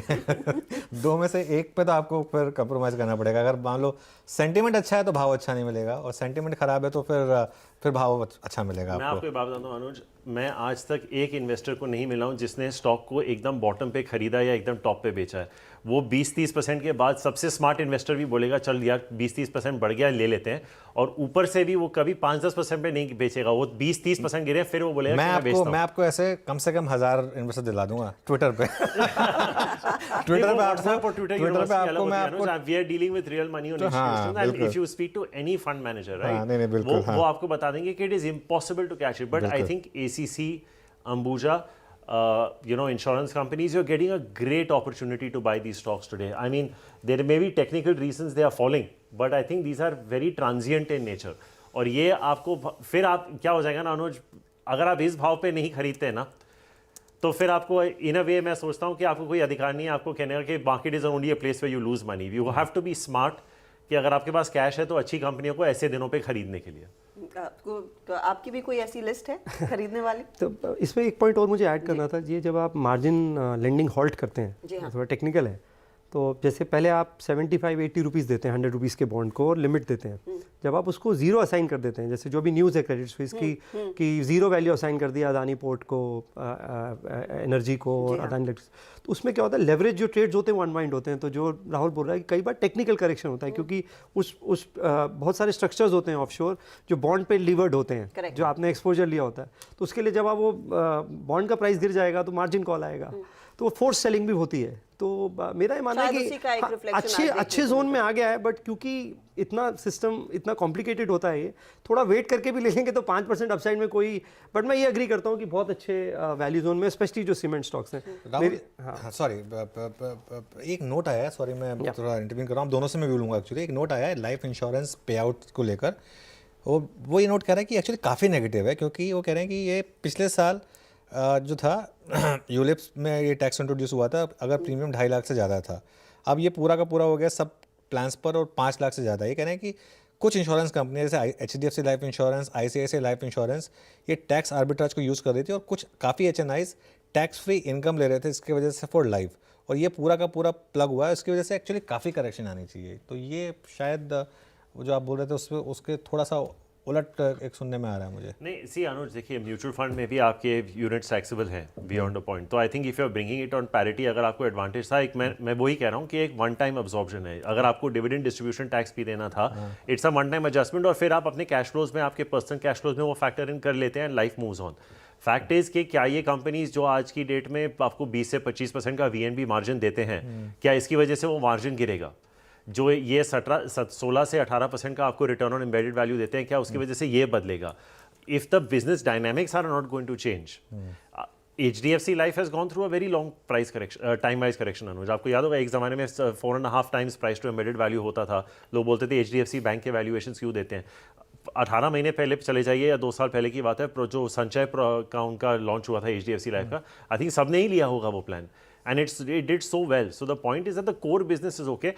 मैं आपका एक पॉइंट पे सहमत हूं, क्योंकि हम भी, मेरा एनालिस्ट इस वक्त इस पे काम कर रहा है कि what proportion of premiums is above 5 lakh and what is the exact taxable rate. इसका जवाब मैं शायद आपको बेटर शाम को या कल सुबह दे पाऊंगा जब हम वो नंबर्स कर लेते हैं। But if fundamentally the business operations are not changing in a very material way, then the only question you have to ask yourself is, अगर वो 10-15% का एडजस्टमेंट है तो वो तो आपको आज भाव में मिल ही गया ना। गुरमीत आप मैसेज कर रहे थे बाय करने के लिए क्षितिज को कि buy कर लो। मैं वो मिक्स देख रहा था तो जिनका भी नॉन पार, सो इसमें क्या होता है, आपका यूलिप होता है, पार, नॉन पार, क्रेडिट प्रोटेक्ट होता है, ग्रुप सेविंग्स होता है, तो 5-6 प्रोडक्ट कैटेगरीज होती हैं इंश्योरेंस की। तो जो नॉन पार रेशियो वो HDFC का 44% है, जो संचय प्लस ये 3 साल से ये HNI में बहुत पॉपुलर प्रोडक्ट है, क्योंकि 7% आप 10 साल प्रीमियम देते हैं, 11th ईयर हॉल्ट लगता है और 12th ईयर से आपको टैक्स फ्री एश्योर्ड रिटर्न मिलता है, आप एक्चुअली रील्ड बता देते हैं, तो उस पर थोड़ा इंपैक्ट आएगा। तो शायद HDFC लाइफ पे शायद इसलिए ज़्यादा इंपैक्ट आ रहा होगा, क्योंकि 44% 100 रुपये के उसमें नॉन पार है। ICICI प्रू में वो रेशियो कम है, SBI लाइफ में थोड़ा कम है। तो मैं कह रहा हूँ कि प्रोडक्ट मिक्स के हिसाब से फर्क पड़ेगा, डिफरेंशिएट होगा, बट 5 लाख तक अभी भी अनुज अलाउड है तो 5 लाख का प्रीमियम भी काफ़ी अच्छा होता है, ब्रेक करके किया जा सकता है। तो मुझे लग रहा है थोड़ा सा रिएक्शन एडवर्स है, बट ये मार्केट ऐसा है कि आपको वेट कर लेना चाहिए, किसी भी चीज़ की कोई जल्दी नहीं है इस बाजार में करने की। एक सेंटिमेंट फैक्टर भी हो सकता है अनुज, कहीं और का सेंटिमेंट थोड़ा इधर आ गया, वो हो सकता है। There is a ripple of effect where you have a little bit of a correction that's on a day like this. ये कभी भी हो सकता है कि किसी और की वजह से, जैसे उदाहरण तौर पे अगर डिक्सन टेक्नोलॉजीज के रिजल्ट्स किसी और दिन आते तो मुझे नहीं लगता वो स्टॉक 20% नीचे होता। उस वक्त उस दिन कुछ और चल रहा था, तो उसके चलते ये भी 20% गिर गया। तो आई थिंक कभी एक रिपल इफेक्ट होता है कि न्यूज़ किसी और की होती है, मार्केट का सेंटिमेंट ये होता है। तो कुछ चीज़ें जो प्राइस टू परफेक्शन है आपको लगती हैं थोड़ा हल्का सा ओवर वैल्यूड है, तो मार्केट उसको थोड़ा ज़्यादा पनिश कर देता है। तो I think it is to be taken in your stride and life will go on Anuj. Okay, life will go on. देखिए मार्केट में आज 3 मेजर एक्सीडेंट्स हैं। पहला तो अदानी ग्रुप, एंटरप्राइजेस 20% का, और ये टेम्प्रेरी फ्रीज है, खुलेगा ये। पोर्ट्स 20%, अंबुजा 15% के टेम्प्रेरी फ्रीज पर, तो ये तो एक ग्रुप हो गया। दूसरा एक्सीडेंट है मार्केट में आज, वो है insurance stocks, life insurance stocks. तो आपके Max Life, HDFC Life, ICICI Pru Life, SBI Life, चारों के चारों स्टॉक्स काफ़ी नीचे। और तीसरा मिनी एक्सीडेंट जो है आज मार्केट में, वो है आपके डिफेंस स्टॉक्स, बिकॉज एक एक्सपेक्टेशन थी कि डिफेंस पर काफ़ी, एक्सपेक्टेशन नहीं भी थी तो एक एटलीस्ट सब डिफेंस में 10 में से 11 लोग बुलिश थे, तो उसके लिए सारे के सारे स्टॉक्स में ज़बरदस्त मूव था। अब वो सारा का सारा अनवाइंडिंग हो रही है, खासतौर से F&O स्टॉक्स में, हिंदुस्तान एरोनॉटिक्स और BEL दोनों में अनवाइंडिंग हो रही है काफ़ी। राहुल, जुबिलेंट क्यों गिर रहा है? नंबर्स आए थे जुबिलेंट के, क्या ख़राब नंबर है, क्या सीन है? मैंने अभी पिज़्ज़ा खाया वैसे जुबिलेंट का। नहीं तो मैं आपको I am trying to figure out कि मैं ये वर्ड कैसे करूँ। ओके, सो QSR में today I personally think, and I could be very wrong because मैं जुबिलेंट पे काफ़ी समय से बोल रहा हूँ, आई पर्सनली थिंक यहाँ से जुबिलेंट में पैसा बनना बहुत मुश्किल है Anuj. Okay, as a stock 1400 companies, 1400 stores हैं already. Incrementally they will have to penetrate the country, and I don't think जो आप प्राइसेस बॉम्बे, दिल्ली, बैंगलोर में चार्ज करते हैं वहाँ कर पाएंगे। Capital allocation I am not understanding, वो they are present in a lot of countries like Turkey, Sri Lanka, Nepal and others, where there is an external risk. Too much product diversification through Barbecue Nation, Chinese biryani. I personally think that the trade can move to McDonald's completely. I think एक ज़माना था जब वो story play out होनी थी, वो 2013 से play out हो चुकी है, पर incrementally Anuj today McDonald's is going to go to the return ratios and margins जो जुबिलेंट आपको 2013-14 में देता था। तो मार्केट अब पूछेगा कि मैं अगर लिक्विडिटी कंडीशन अब सब कुछ बिनाइन हो गया तो मैं मैकडोनल्ड्स को 50-60 मल्टीपल क्यों नहीं दे सकता जब मैं जुबिलेंट को दे रहा था। तो if I was looking at the two companies and if I had to take a trade, I would say sell Jubilant and buy McDonald's, and this would to me would be a 5-year story, right. तो मेरे को नहीं लगता अभी Jubilant FoodWorks को portfolio में रख के, एक समय होता है Anuj, as Gordon Gekko used to say in that movie Wall Street, there is no point being married to a stock. Absolutely right, we are, हम लोग सब बाजार में हैं, हमारा पैसा है, we are working hard for it, we need to know what to buy and sell at a particular price. By that logic, जैसे आप इंडियन होटल्स की भी चर्चा कर सकते हैं, आज ऑलमोस्ट 325 है, right. It is almost coming to at 22-23 times EV EBITDA on a 1 year forward. यहाँ से मेरा कितना पैसा बनेगा इंडियन होटल्स में? तो you have to ask yourself that question. We have been very big bulls on both these names, Jubilant and Indian Hotels, पर मुझे लगता है यहाँ से इंक्रीमेंटली क्या हो सकता है। But if I had to play discretionary, शायद क्योंकि पठान ने अभी अच्छा बिजनेस किया है, शायद हो सकता है कि PVR में रिवाइवल आ जाए। एंड मैकडोनल्ड्स के नंबर्स देखिए अनुज, यूएस में कल मैकडोनल्ड्स के रिजल्ट्स आए हैं, 12.6% SSG growth in the US. India की स्टोरी शुरू ही नहीं हुई है। नहीं, अच्छा मार्केट पे एक बार, सॉरी राहुल, मैं ज़रा दोबारा नज़र डालना चाह रहा हूँ। निफ्टी अब 200 पॉइंट नीचे है, मतलब जो 300 पॉइंट ऊपर था निफ्टी, जो 18,000 क्रॉस कर गया था हर्षदा, अब वो 200 पॉइंट नीचे है। तो 500 पॉइंट का इंटरडे में स्विंग, और अदानी एंटरप्राइजेस अब वो 25% का टेम्परेरी फ्रीज, वो 20 का बढ़ के 25 हो गया है, और अंबुजा 15 का बढ़ के 20 हो गया है। अब इसमें क्या होता है, एक 15 मिनट का कूल ऑफ पीरियड होता है मेरे ख्याल से। वो देखिए स्टेयर केस की तरह से अब ये स्टॉक मूव कर रहा है, तो 25% पे चला गया ये, और 2240 इस समय फ्यूचर्स में रेट उसका। और बैंक निफ्टी भी 474 पॉइंट नीचे। अच्छा, उस दिन का परसों का लो, जो हम लोअर हाई की बात कर रहे थे, 17,404 था। आज सुबह की कमेंट्री में मैंने मेंशन किया था कि 17,404 सैक्रोसैंक्ट है। एक बार निफ्टी का हाई और लो लेकर आइए, और निफ्टी का, बैंक निफ्टी भी ऊपर से 2000 पॉइंट गिरा है करीब करीब, ऑलमोस्ट 1832 पॉइंट बैंक निफ्टी गिरा है। और निफ्टी का आज का लो 17,456, करीब वहीं पर ही है एक्चुअली, 17,454। हर टिक के साथ लोज लग रहे हैं। विकास खेमानी भी जुड़ गए हमारे साथ, अब कार्नेलियन कैपिटल एडवाइजर के फाउंडर, और कुछ देर में देवेन भाई को भी जोड़ेंगे। विकास, गुड आफ्टरनून। क्या लग रहा है मार्केट जिस तरीके से ये एकदम से ऊपर से नीचे आया, कोलैप्स हुआ है, ये कुछ बजट के कुछ फाइन प्रिंट्स को लेकर डर है या फिर कुछ और डर है मार्केट का? अरे अनुज, बजट तो काफी हद तक बैलेंस है, अच्छा है। मुझे तो बजट में कोई किसी तरह की खराबी दिखी नहीं, और ऐसा भी नहीं है कि वो बजट से पहले कोई बहुत बड़ी एक्सपेक्टेशन मार्केट्स में बिल्ड हुई थी जिसको ये करेक्ट हुआ है। बट आई थिंक ये जो अभी अडानी के शेयर्स को लेकर जो जिस तरह का शार्प फॉल आया है, तो मुझे लगता है that is triggering the panic in overall market, और उसकी वजह से शायद काफी रबल इफेक्ट हुआ है। ऑफ कोर्स एक वो है, और दूसरा आई थिंक अगर नेगेटिव कोई बजट में आया है तो खाली इंश्योरेंस सेक्टर के लिए है, और वो तो काफी एक छोटा सेगमेंट, तो उसके लिए मार्केट में बहुत ओवरऑल नेगेटिव होने की बात नहीं। पर मुझे लगता है कंटेंजेंट इफेक्ट, थोड़ा सा फियर इफेक्ट अडानी स्टॉक का जिस हिसाब से डाउन सेलिंग हो रहा है, उसके उसको लेके एक माहौल चेंज हो। तो अदानी का एक कंटेजन इफेक्ट हावी पड़ता हुआ। देवेन, आपकी अप्रोच क्या है इस मार्केट को लेकर? क्योंकि उत्साह तो था, ऐसा नहीं था कि बजट को हमने कम्प्लीटली इग्नोर किया हो और सिर्फ अदानी पर फोकस कर रहे थे।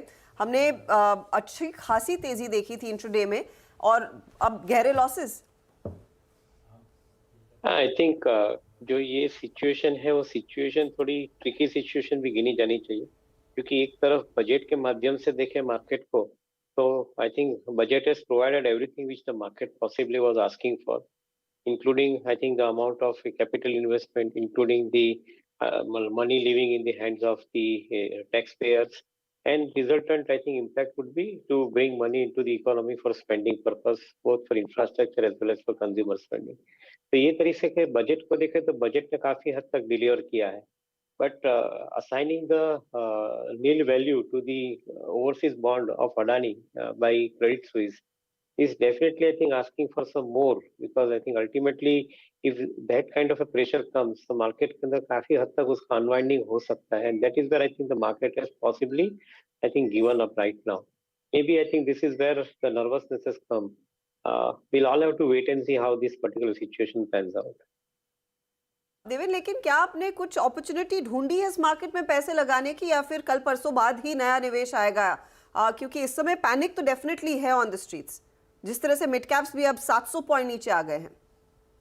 So mid caps are the first casualty, because mid cap के अंदर काफी हद तक ट्रेडिंग माइंडसेट बना हुआ है, इन्वेस्टमेंट माइंडसेट कम है mid cap के अंदर।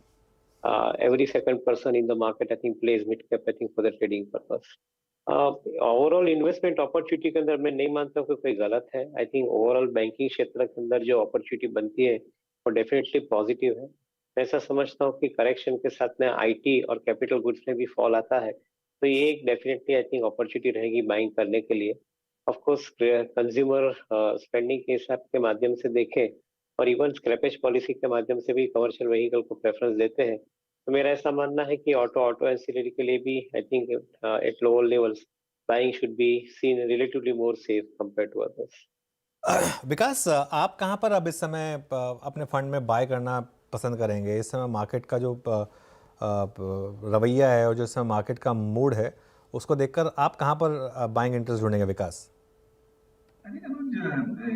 ऐसे कभी जब भी अपॉर्चुनिटी आती है, जिन जिन सेक्टर पे आप स्ट्रक्चरली बुलिश हो, वही सेक्टर सारे अच्छा करते। तो हमारे हिसाब से जो बैंकिंग की भी एक बहुत बड़ी अपॉर्चुनिटी, काफी बैंक्स के शेयर जो है वो 10 से 15% कम हो गए हैं, और उनमें जैसे आज मैं देखूंगा आईसीआईसीआई बैंक ऊपर से 950 वाला भाव आज 800 रुपए के आसपास दिखा रहा है, और 800 820 25 के बीच में रहता है। तो आई थिंक ऐसी कोई आता है तो ये अच्छी अपॉर्चुनिटी है, बिकॉज इनमें हमें कोई इसकी प्रॉब्लम नहीं लग रही है। सेम वे आईटी सर्विसेज की जो ग्रोथ है वी वेरी बुलिश, जो मुझे लगता है ऐसी कोई भी अपॉर्चुनिटी आती है उसमें देख लेना चाहिए। मैन्युफैक्चरिंग के जो जितने भी स्ट्रक्चरल ग्रोथ स्टोरीज की हम बात करते हैं काफी समय से, उनमें सब में एक आगे अच्छा करेक्शन देखने को मिला, स्पेशली मिड कैप्स वगैरह में। तो जब ऐसी कोई अच्छी कंपनी स्ट्रक्चरल के उसके अंदर आती है तो मेरे को लगता है वो सब एक अच्छा टाइम होता है लेने के लिए। ये हमने पहले भी देखा है कि कोई एक ग्रुप का एक शेयर था, इससे कोई ओवरऑल मार्केट के फंडामेंटल में फर्क नहीं पड़ता है, पर ये बिल्कुल साइकोलॉजिकल फर्क है और एक अच्छी अपॉर्चुनिटी होती है इसका फायदा उठाने के लिए। चूंकि आज एफओएमसीजी की भी डेट है तो शायद मार्केट आज कोई बहुत अग्रेसिव काउंटर ट्रेड नहीं ले, स्पेशली इस इवेंट होने के बाद में, पर मुझे लगता है कि कल इवेंट लेके मार्केट में शायद कोई डायरेक्शन बन सकती है। चलिए विकास, शुक्रिया आपका, और आप अपनी इवनिंग एंजॉय करिए, और आप हमारे साथ बजट एनालाइज करने के लिए आपका शुक्रिया। मार्केट देखिए इस समय हर्षदा बैंक निफ्टी ने, अब मुझे लग रहा है जो उस परसों का लो है वो तोड़ दिया है। 39,500 इस समय बैंक निफ्टी और 17,357 निफ्टी। देखिए बात, हम 17,454 बोल रहे थे कि आज का इंटरडे लो, और उस बीच में हमने एक क्वेश्चन पूछा विकास से और मार्केट और 100 पॉइंट नीचे वहाँ से 17,356 17,355।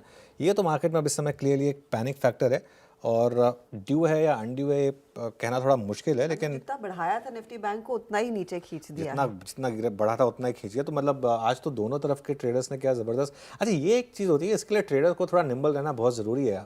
मार्केट जब ऊपर जा रहा था, पहला मार्केट ने जब एक इंडिकेशन दिया, वहाँ से उसके बाद क्या लगातार गिरावट आई है उसमें, और अब थोड़ा सा मुझे लग रहा है कि ओवर हो रहा है कुछ स्टॉक्स में, खासतौर से जैसे अंबुजा है, अब 325 20% नीचे अंबुजा का शेयर इस समय, और काफ़ी डिक्लाइन। तो राहुल, आज अंबुजा बाय करने का टाइम है आपके हिसाब से, या अब ये कुछ ऐसा फैक्टर ओपन हो रहा है जो हमें नहीं पता? अब देखिए अल्टीमेटली ओनरशिप तो अदानी के पास है ना, तो अगर कोलैटरल डैमेज होगा तो शायद यहाँ पे भी होगा वो फिर। यू नो अनुज, एक्चुअली मैं सोच रहा था कि इस पे क्या किया जा सकता है। I think the one thing that can potentially stem this is जिन बैंक्स ने इस ग्रुप को लेंड किया है वो शायद आपके चैनल पे आए और आपके साथ एक पैनल डिस्कशन करें। मुझे लगता है कि ये होना चाहिए। मेरी पूरी बात सुन लीजिए एक बात, क्योंकि चाहे SBI हो, बॉब हो, प्राइवेट सेक्टर हो, जो भी हो, मैं नहीं जानता, जैसे मैंने कहा मैं ACC हूँ, लेकिन इस बार अगर इस ग्रुप की वजह से मार्केट में लैक ऑफ कॉन्फिडेंस है तो I think the lenders need to come on, disclose कि हमारा कितना एक्सपोजर है और what are the underlying assets in line with that loan that has been given और the advances. It would also be helpful at times like these, Anuj, to share what cash flow projections were made by the entity when they took that loan. See, this is an issue of confidence, Anuj. तो आप जितना disclose करोगे ना, उतना market के लिए बेहतर है.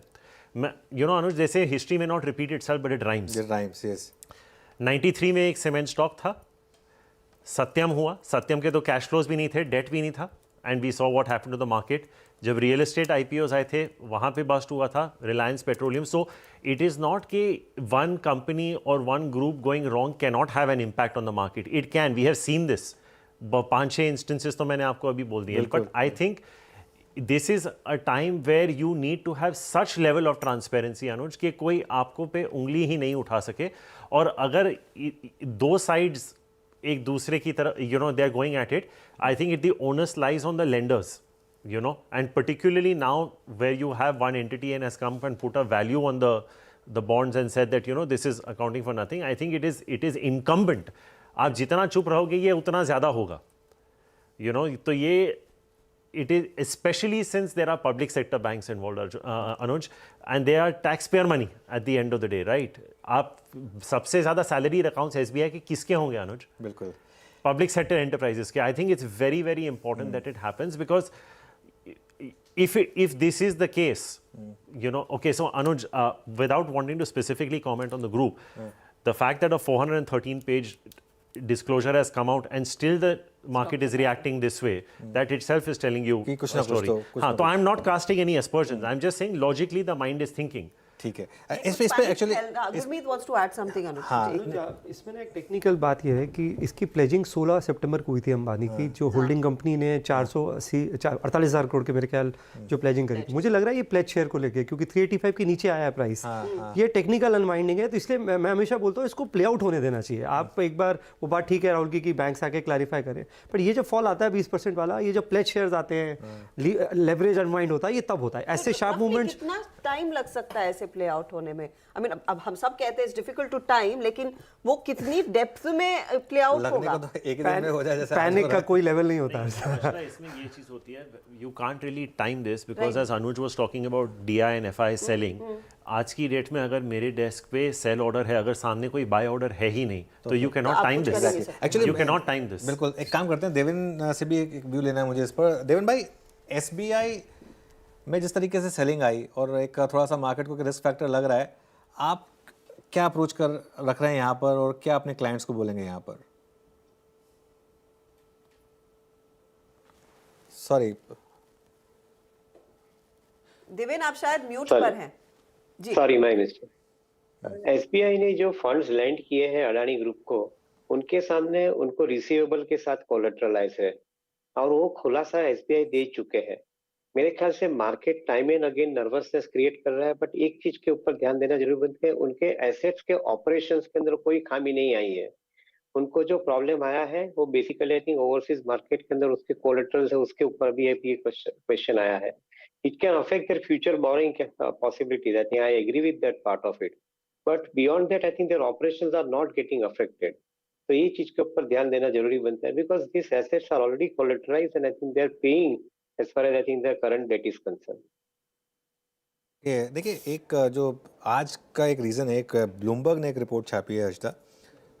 ब्लूमबर्ग की वो रिपोर्ट है, वो ये कह रही है कि क्रेडिट स्विस ने अदानी ग्रुप के जो बॉन्ड्स हैं उनको अब एक्सेप्ट करना बंद कर दिया है एज कोलेट्रल तो फॉर मार्जिन लोन्स। तो ये जो है ये एक शायद एक पैनिक फैक्टर, ये मैं फिर रिपीट कर रहा हूँ, ये ब्लूमबर्ग की रिपोर्ट है।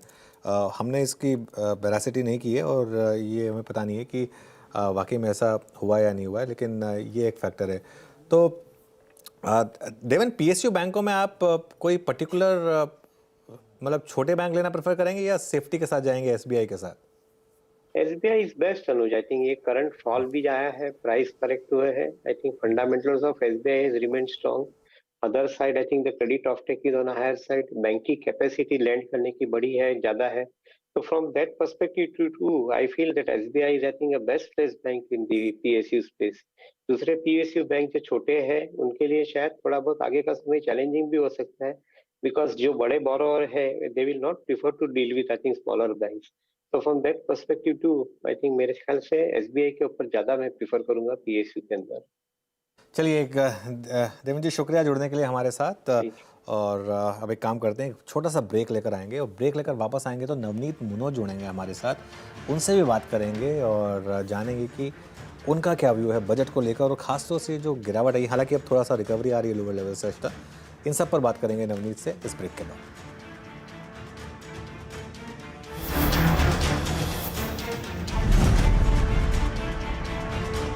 साल का सबसे बड़ा दिन बजट में क्या निकले वित्त मंत्री के पिटारे।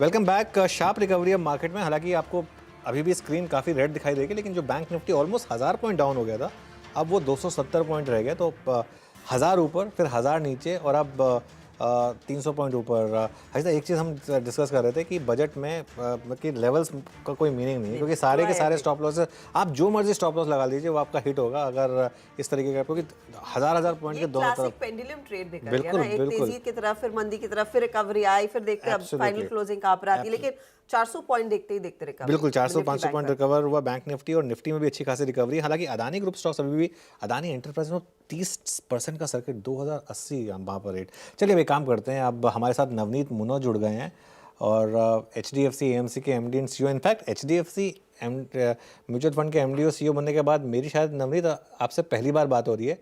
तो काफ़ी जैसे कहते हैं कि आप ईद का चांद हो गए हैं। पहले तो गुड आफ्टरनून, थोड़ा सा टाइम ज़्यादा दिया करिए हमें, लेकिन आज बजट के बहाने मिला आपका टाइम। बताइए किस तरीके से आप बजट को रीड कर रहे हैं और मार्केट इस तरीके से क्यों रिएक्ट कर रहा है? मार्केट का एक दिन का रिएक्शन है, लेकिन वित्त मंत्री ने बजट के शुरुआत में कहा कि ये बजट अमृत काल के लिए 25 साल के लिए है। तो उसको एक दिन के मार्केट के उतार या चढ़ाव के माध्यम से नहीं देखा जा सकता है। आई थिंक बहुत अच्छी कोशिश करी गई है कि फिस्कल कंसोलिडेशन रखें बजट में, ease of doing business, ease of living, ease of dignified living for masses, और सभी तरह की कोशिश करी गई है कि टैक्स नेट बढ़े। I think simplification of taxes, digitalization, formalization of economy, ये सब होने से धीरे धीरे टैक्स बेस बढ़ेगा। जब टैक्स बेस बढ़ेगा तो एक्सपेंडिचर साइड पे रेवेन्यू एक्सपेंडिचर कम करके और डायरेक्ट बेनिफिट ट्रांसफर के जरिए उसकी प्रोडक्टिविटी बढ़ाए। लेकिन दूसरी तरफ जो कैपिटल एक्सपेंडिचर पर गवर्नमेंट का फोकस है कि 5 साल पहले करीब 3 लाख करोड़ होता था और आज 10 लाख करोड़ का हो गया है। 1.5% ऑफ जीडीपी था, वो अभी 3.3% ऑफ जीडीपी हो गया है। वो आई थिंक बहुत महत्वपूर्ण चीज है, और उसकी वजह से धीरे धीरे एक कंड्यूसिव एनवायरनमेंट बनता है, तो प्राइवेट सेक्टर को भी बहुत प्रोत्साहन मिलेगा कि वो भी कैपेक्स करें। और प्राइवेट सेक्टर की बैलेंस शीट्स भी क्लीन हो गई है पिछले कई वर्षों में। आई थिंक डीलेवरेजिंग होने के बाद अगर डेट टू इक्विटी कम है, फाइनेंशियल सेक्टर बैलेंस शीट अच्छे शेप में है, कैपेसिटी यूटिलाइजेशन बढ़ता है, और अगर गवर्नमेंट के एफर्ट जारी रहते हैं तो अगले कई वर्षों में एक नया इन्वेस्टमेंट साइकिल हमें देखने को मिल सकता है, जिससे जब जॉब क्रिएशन होती है तो ऑटोमेटिकली कंजम्पशन के लिए भी फायदा होता है। तो एक वर्चुअस साइकिल क्रिएट करने की कोशिश करी गई है, और मैं तो इसे बहुत ही सराहनीय है और बहुत ही अच्छा बजट कहूंगा। बजट आप कह रहे हैं नवनीत अच्छा है, लेकिन ये कितना इन्वेस्टमेंट में ट्रांसलेट करेगा आपके लिए, आप जैसे फंड मैनेजर्स के लिए? अब यहाँ से आगे स्पेशली आज की इतनी वॉलेटिलिटी के बीच क्या बड़ा मौका आपने ढूंढा है पैसे कमिट करने का?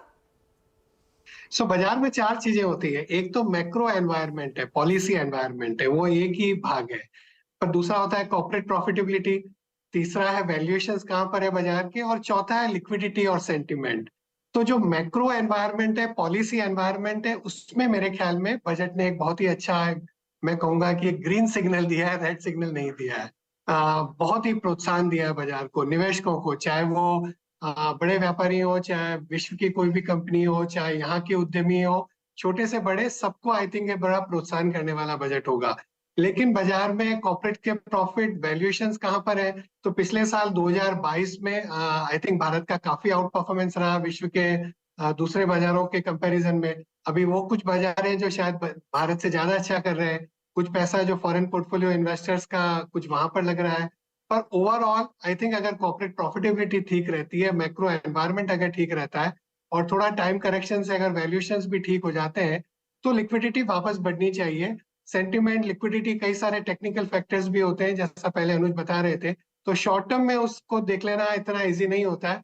पर मेरे ख्याल में अगर मैं सिर्फ बजट को पढ़ूं आज और बाकी सारे गवर्नमेंट के एफर्ट्स को देखूं और विश्व का जो एक अनिश्चितता का माहौल है उसके साथ में अगर देखूं, तो मुझे भारत पर बहुत ज्यादा विश्वास होता है। आई थिंक हमारे बाजारों पर बहुत ज्यादा विश्वास, एक लॉन्ग टर्म निवेशक की तरह मेरा आज विश्वास बढ़ा है। नवनीत जी, ये मैं आपसे एक इंडिविजुअल ग्रुप पे कमेंट्री करने को नहीं कह रहा हूँ, लेकिन एक सेंटीमेंट खराब करने में अभी जो रीसेंट डेवलपमेंट हुई है अदानी ग्रुप के आसपास, और उसको जो मार्केट एक लेकर रिस्क समझ रहा है कि क्या कोई सिस्टमिक रिस्क है, बैंकों को लेकर कोई सिस्टमिक रिस्क है, ये ओवर रिएक्शन है या फिर ये रिस्क जेन्युइन है मार्केट के लिए आपके हिसाब से? हमारे पॉलिसी मेकर्स, हमारे रेगुलेटर्स आई थिंक हमेशा बहुत कंजर्वेटिव रहे हैं, बहुत प्रूडेंट रहे। हमने विश्व में कई क्राइसिस देखे हैं और हमारे यहाँ भी देखे हैं, लेकिन हर बार हम उससे बेहतर ही बाहर निकल कर आए हैं। और एक तो बहुत छोटा सा समय है, पिछले कुछ दिनों के कोई वातावरण पर कमेंट कर देना इतना इजी नहीं है, और मैं एक पर्टिकुलर चीज पर कमेंट नहीं करूंगा। बट मेरे ख्याल में आई थिंक जिस तरह से हमारी गवर्नेंस है, जिस तरह से हमारे फाइनेंशियल सेक्टर की ट्रांसपेरेंसी है, लोगों को पूरा विश्वास होना चाहिए, और हमारे पॉलिसी मेकर्स और रेगुलेटर्स पर, उनके प्रूडेंस पर, उनकी ट्रांसपेरेंसी पर, आई थिंक उनके रेगुलेशन पर पूरा विश्वास होना चाहिए। एक और रिस्क जो मार्केट में ओपन हो रहा है नवनीत, अब उस पर बात कर लेते हैं कि एक तरफ तो एफआई की सेलिंग पिछले साल भी हुई थी, वो हमने एब्जॉर्ब की थी, लेकिन इस साल भी ज़बरदस्त सेलिंग हो रही है वो, और साथ में एक ये रिस्क है कि क्या इस बार डोमेस्टिक का पैसा थोड़ा कम आएगा मार्केट में, क्योंकि आपको एक थोड़ी तो वॉलेटिलिटी है, थोड़ा वैल्यूएशन हाई है, और थोड़ा सा आपको फिक्स डिपॉजिट में या फिक्स इनकम में एक रिस्क फ्री आपको 7-8% मिल रहा है जो पिछले साल नहीं मिल रहा था। आपको लग रहा है वो एक काफ़ी बड़ा रिस्क फैक्टर बनेगा इस साल? नहीं, आपने सही बोला, जब ब्याज की दरें बढ़ जाती हैं तो एक दूसरा एवेन्यू भी निवेशकों के लिए खुल जाता है।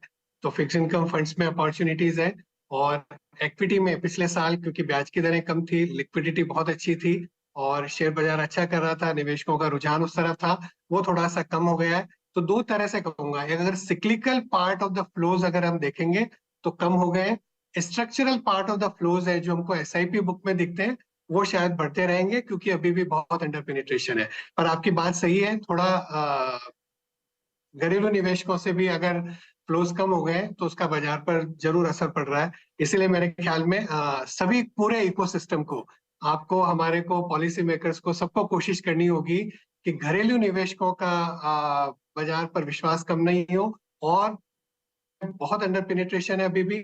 लोगों की लॉन्ग टर्म जो हाउस होल्ड असेट्स है उसमें इक्विटी का प्रोपोर्शन बहुत कम है, उसको कैसे बढ़ाया जाए ताकि ये जो वॉलेटिलिटी क्रिएट होती है बाहर के निवेशकों के आने या जाने से, उसको स्ट्रक्चरली हम कम कर पाए।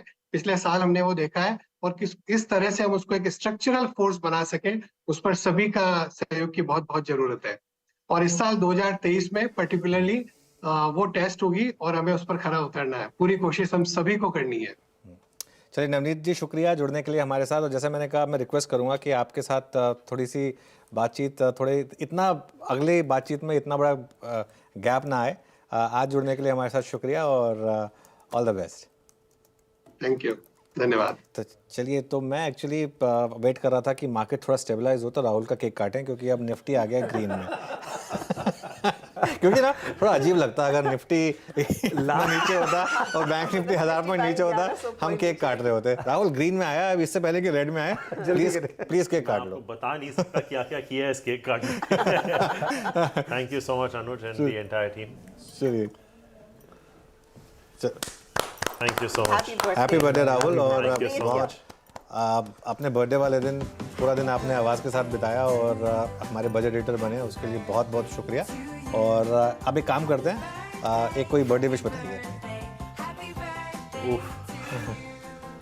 ऐसे तो कुछ सोचा नहीं अनुज, लेकिन अगर आप ऑफ एयर पूछते तो मैं एक ही चीज़ बोलता, I would wish a long happy successful and healthy life for my mother. That's the only thing I would ever wish for. बाकी सब हम संभालेंगे। आई थिंक एक एज के बाद वो रहता है पेरेंट्स, आई थिंक ये दिन भर बाजार की चर्चा, I think people lose focus के life is much beyond what we normally do. So generally I don't think I've ever wished anything for myself. I just hope she lives a long, happy, healthy and successful life. वो खैर मुझे पता था राहुल के बारे में कि राहुल यही बोलेंगे, लेकिन हम भी यही उम्मीद करेंगे कि आंटी की जो लाइफ अच्छी रहे राहुल, और आप अपना डे एंजॉय करिए। आते हैं आपके पास वापस और कुछ क्लोजिंग कमेंट्स लेंगे, लेकिन पहले वीरू के पास चलते हैं। वीरू, टेक पंचायत में क्या व्यू बन रहा है? इतनी वॉलेटिलिटी, जबरदस्त अप डाउन अप, और अब वापस निफ्टी फ्लैट। आज 2 केक कटे स्क्रीन पे CNBC आवाज के, और एक केक कटने से पहले 300 पॉइंट का हाई था और दूसरे केक कटने से पहले नीचे 300 पॉइंट का डाउन स्विंग था। तो 2 केक कटे, एक के ऊपर 300, नीचे के एक के ऊपर 300। गजब, बिल्कुल फ्लैट। और लोअर लेवल से अगर आप देखिए 300 पॉइंट की रिकवरी। अब मेरा पैनल जो है वो इस विचार में है कि कल के लिए क्या ले जाए, शॉर्ट या लॉन्ग। चंदन, आपसे शुरू करते हैं। कुछ मतलब अभी बताइए इस कैंडल को देखने के बाद, निफ्टी बैंक के बिहेवियर को देखने के बाद, और एक आज बड़ा ग्लोबल इवेंट है, आप कैरी करेंगे कुछ, और आपका कन्विक्शन क्या है? देखिए, मैं उन काउंटर्स को कैरी करूंगा जिनमें खुद में रेजिलियंस है और स्ट्रेंथ बनी हुई है, जिनको बाजार की उठापटक से कोई ज़्यादा फर्क नहीं पड़ेगा कंपैरेटिवली। और बजट है तो उठापटक तो बाजार में बनी हुई है, इंडेक्स वाइडर रेंज में हो गया, और ये आज का लो और आज का हाई जब तक नहीं निकलेगा तब तक कोई डिसाइसिव ट्रिगर बाजार में बनेगा नहीं, इतना लोअर शेडो अपर शेडो बना है। बट फिर भी यदि स्टॉक वाइज देखें तो 2-3 स्टॉक्स मेरे रेडार पे है। उसमें से पहला रहेगा अपोलो टायर। आप देखोगे बाजार आज नहीं, अपोलो आज आपकी पहली कॉल थी, सुबह डिस्कस किया था, और अंतिम कॉल भी अपोलो टायर है। ओके। और आप देखोगे बाजार 300 पॉइंट ऊपर जाके 300 पॉइंट नीचे गोता खा लिया, फिर भी काउंटर 2-2.5% ऊपर बढ़ा हुआ है। खरीदारी की सलाह रखेंगे, सुबह लिया है तो भी अभी पोजीशन कंटिन्यू रखें। 320 का सपोर्ट है, 350 तक के लेवल आपको यहाँ पे बनेंगे। ओके, अपोलो में कन्विक्शन है, बाकी अगर आप देखें कन्विक्शन है। दूसरा एक ऐड करोगे तो मैं मेटल काउंटर लूंगा, बट ग्लोबल वॉलेटिलिटी है तो उसको अवॉइड भी कर सकते हैं, बट फिर भी मेरे को टाटा स्टील है कंपैरेटिवली स्ट्रॉन्ग लग रहा है। तो अपोलो टायर और टाटा स्टील, ये 2 पिक लेनी है, एक लेनी है तो अपोलो टायर। ओके चलिए, इस बीच याद रखिएगा आज का सबसे, अगर आप देखें, बड़ा एक्सीडेंट जो अदानी इंटरप्राइजेस था उसमें 30% से, अगर आप देखें, अब थोड़ी सी रिकवरी है, 7% रिकवर होकर 23% का लॉस। अमित, फाइनली आपके वर्ड्स, आप क्या कैरी करेंगे कल के लिए या फिर न्यूट्रल जाएंगे? जी डेफिनेटली वीरेंद्र जी, थोड़ा डिफेंसिव चलूंगा, बैंकिंग स्टॉक्स को एक बार अवॉइड करूंगा वॉलेटिलिटी को देखते हुए। उसके अलावा एफएमसीजी के सर्टेन काउंटर्स अच्छे लग रहे हैं, जिसमें से अगर आप गोदरेज कंज्यूमर प्रोडक्ट्स देखें तो इसमें काफ़ी स्ट्रॉन्ग लोअर शैडो बनी है। स्टॉक ने अपने 50 डेमा पे सपोर्ट लेके वापस राइज किया है। अगर इसके medium to short term charts देखें तो वो भी काफ़ी पॉजिटिव हैं। तो ये थोड़ा सा एक डिफेंसिव बेट रहेगा मार्केट की वॉलेटिलिटी देखते हुए। तो गोदरेज कंज्यूमर लेने की सलाह है। 930 का प्राइस है कैश में, स्टॉप लॉस 915 का रखेंगे और इसके टारगेट्स लगभग 970 के होंगे। ओके, दूसरा अगर आप देखिए कमीशन, अच्छा एक चीज है बाजार में, ये जो लास्ट 300 पॉइंट का पुल बैक आया, that's also sponsored by IT. मैं गलत तो नहीं हूँ? बिल्कुल, आईटी में एक पुल बैक आया, लेकिन आईटी को एक ग्लोबल इवेंट देखना भी है। तो ऐसे में आईटी पे आपका व्यू, कोई ट्रेड यहाँ से कैरी करेंगे या नहीं करेंगे, या फिर कोई ऑप्शन ट्रेड? आपका अल्टीमेटली ट्रेड क्या है? तो वीरेंद्र जी, मुझे लग रहा है कि यहाँ पे टीसीएस में एक स्ट्रेंथ बनी है, और टीसीएस में जिस तरीके से लास्ट 25-30 मिनट का अगर हम डेटा देखें तो इसमें जिस तरीके से यहाँ पे रिकवरी बनी लोअर साइड से, तो ऑप्शन के थ्रू ट्रेड करेंगे। थोड़ा रिस्क को मिनिमाइज करने के लिए ऑप्शन का ट्रेड ही लेके जाना चाहिए। तो 3400 की स्ट्राइक एट द मनी का कॉल ऑप्शन बाय करने की सलाह रहेगी। 71 के आसपास ट्रेड कर रहा है। हमें लगता है इसमें 115 तक के अपसाइड के टारगेट आते हुए दिख सकते हैं, क्योंकि टीसीएस का जिस तरीके का सेटअप बना है, यहाँ पे ये मूव हमें लग रहा है अगर ये एक्सटेंड होता है तो 3450 3470 की तरफ बढ़ते हुए दिखेगा। तो 115 तक के टारगेट हम प्रोजेक्ट कर रहे हैं टीसीएस के 3400 के कॉल ऑप्शन में। स्टॉप लॉस होगा करीब 50 रुपए के आसपास। कविता जी, फाइनली आपके कॉल्स क्या रहेंगे कल के लिए, मॉर्निंग के लिए? या सो वीरेंद्र जी, नून में भी हम आपके साथ शेयर किए थे। मुझे लगता है सीमेंट काउंटर्स में दोबारा एक पुल बैक आता हुआ दिखेगा। सो अल्ट्राटेक सीमेंट जो काउंटर आपके साथ शेयर किया था, वही एक पिवट पॉइंट से और इवन अपने 100 EMA से एक वापस पुल बैक लेता हुआ दिख रहा है। मुझे लगता है इसे कैरी करना चाहिए। अपसाइड टारगेट्स मुझे लगता है 7365 के लेवल्स की तरफ ये बढ़ता हुआ दिखेगा। One can take the stop loss of 7025 and UltraTech cement will be the best. इसमें कोई तो नहीं, अगर आप देखें सीमेंट में जो हुआ उसके बावजूद ये एक स्ट्रॉन्ग क्लोजिंग की तरफ बढ़ता हुआ अल्ट्राटेक सीमेंट है। Anuj, over to you. It's finally Nifty IT जो कि सबसे कमांडिंग पोजीशन में जा रहा है। Anuj, in fact technology counters TCS 1.5% ऊपर, यहाँ पर इन्फोसिस, टेक महिंद्रा सब में तेजी देखने को मिली। निफ्टी आपकी स्क्रीन पर रख देते हैं अब सिर्फ 8 पॉइंट नीचे। याद रखिएगा 17353, आधे घंटे पहले उन लेवल्स को हम विजिट करके आए हैं और वहां से एक अच्छी 300-350 पॉइंट की रिकवरी देखने को मिली है। निफ्टी बैंक भी सपाट क्लोज हो रहा है। बेहद राहत वाली बात है, क्योंकि हम जो 1200 पॉइंट चढ़े थे, फिर 1000 पॉइंट का करेक्शन भी देखने को मिला। एकदम फ्लैट 77 पॉइंट्स की गिरावट पर जाकर टिकता हुआ दिखाई देगा आपको इंडेक्स। पोस्टमार्टम करेंगे ना अगर हर्षदा, तो ऐसा लगेगा कि मार्केट में कुछ भी नहीं हुआ था, है ना। लेकिन फिर एक चीज़ बता रहा हूँ मैं आपको, और ये एक इसके लिए कहते हैं कि ऐसे डेज पर या तो आप बहुत ही निम्बल फुटेड ट्रेडर हो तब ट्रेड करिए, वरना मत ट्रेड करिए। देखिए आज मुझे लग रहा है, या तो वो जो सेबी की रिपोर्ट आई थी ना कि 10% ट्रेडर ही बहुत पैसा बनाते हैं, और उनमें भी जो 1 या 2% हैं वही एकदम क्रीम ले जाते हैं। आज एग्जैक्टली उसका एग्जाम्पल है। आज मुझे लग रहा है इतने लोगों ने बहुत पैसा तोड़ा होगा, क्योंकि एक तो ऑप्शन के प्राइसेस सारे हेवायर होते हैं, क्योंकि इतनी बड़ी वॉलेटिलिटी होती है। अब एक्सपायरी है कल की, लेकिन आज भी एक बहुत बड़ा ओवरनाइट रिस्क कैरी करेंगे। आज फेड का आउटकम आना है। मैं फिर लोगों को यही बोलूँगा कि आज प्लीज़ कोई भी पोजीशन कैरी मत करिए आप, क्योंकि कल ये मार्केट एक पोटेंशियल रखती है। निफ्टी पर बता रहा हूँ मैं, कल ये मार्केट पोटेंशियल रखती है 300 पॉइंट गैप अप या 300 पॉइंट गैप डाउन का। जी हाँ, बिल्कुल। नॉर्मली तो हम 100 पॉइंट गैप अप या 100 पॉइंट गैप डाउन की तैयारी कर रहे हैं। कल ये मार्केट पोटेंशियल रखती है 300 पॉइंट गैप अप या 300 पॉइंट गैप डाउन रखने का, और उस चीज़ को अगर आप ध्यान में रखकर अगर आप ट्रेड ले सकते हैं तो लीजिए, वरना फिर प्लीज़ ये वाला इवेंट और निकल जाने दीजिए। 3 के 3 इवेंट निकल जाएंगे। हमने बात की थी अदानी का FPO, हमने बात की थी यूनियन बजट, और हमने बात की थी फेड का इवेंट। 2 इवेंट निकल गए, तीसरा इवेंट और निकल जाने दीजिए, और उसके बाद वापस आइए मार्केट में। अच्छा, थोड़ी सी रिकवरी अब आ रही है अदानी ग्रुप स्टॉक्स में। एक्चुअली पोर्ट्स में तो ज़बरदस्त रिकवरी है, और पोर्ट्स इस पूरे ग्रुप में एक स्टॉक है जो कैश काउ है, अदानी पोर्ट्स। यहाँ पर करीब इंट्राडे में 15% की रिकवरी, 30% गिर गया था, अब उसमें से 15% ये रिकवर कर चुका है। तो यहाँ पर एक अच्छी खासी आपको इनफैक्ट रिकवरी दिखाई देगी। और उसके अलावा इवन एंटरप्राइजेस में भी जो 31-32% गिर गया था, अब वो करीब 24-25% नीचे है, तो वहाँ पर भी थोड़ी सी रिकवरी है। तो अच्छा, 7% की, हाँ, लेकिन पोर्ट्स में ज़्यादा रिकवरी है। अच्छा, एक ओवरऑल आईटीसी करीब करीब 3% ऊपर। Rahul, ITC fresh all time high, अब यहाँ पर क्या व्यू है आपका? अनुज, आई थिंक जितना कैश आईटीसी के बुक्स पे है, मुझे याद है जब मैंने पहली बार इस स्टॉक को देखा था करीबन 2005 में, उस वक्त भी करीबन 80% उसके प्रॉफिट टोबैको से आते थे। आज भी करीबन 80% टोबैको से ही आते हैं। आई थिंक जो उनकी नॉन टोबैको एफएमसीजी बिजनेस है, which is a 5 digit top line, Anuj, I think margins is mid single digits when the rest of the FMCG industry is so much higher. अगर मेरे हिसाब से, हालांकि ITC का stock बहुत अच्छा कर चुका है and it's one of the leaders today, but मुझे लगता है Anuj, they need to make a bold acquisition. I think उनके आरओईज और आरओसी सप्रेस हो रहे हैं क्योंकि इतना कैश है उनके बुक्स पे, करीबन 20-25 हज़ार करोड़ का, उसकी वजह से आप रिटर्न रेशियोज डिप्रेस करने। जैसे लीवर ने गट्सी एक्विजिशन किया जीएसके के साथ, अगर आईटीसी ऐसा कुछ करके टोबैको की डिपेंडेंसी कम कर देना प्रॉफिटेबिलिटी पे, ये 80 से 50 तो नहीं होगी, पर 80 से अगर 70 या 65 तक भी आ गई and it gives a signal to the market, I don't see why ITC can not be a 500 rupees stock, Anuj. I think because valuation support आपका इतना है और in a sector which is all north of 40, आप मेरे को एक company दिखा दीजिए एफएमसीजी में 40 से कम है, तो it is just about setting the multiple there, because क्या हो जाता है अनुज, हालांकि आज के बजट में जो 16% मैडम ने बात की टैक्सेस की, वो पूरे प्रोडक्ट पे नहीं है, इसीलिए आपने देखा था जब आईटीसी 7% गिरा था तो तुरंत वापस भी आ गया था, तो क्योंकि लोगों को समझ में आया कि affects only a very small part of the portfolio, but you don't want to live with that risk, क्योंकि but it is your main product. तो आई थिंक एक अगर थोड़ा एक गट्सी एक्विजिशन हो जाए, बिकॉज आई थिंक अनुज क्या होता है ना, like IT companies also, you don't buy companies for rupee depreciation, buybacks, dividends. You want to see companies grow their business, right?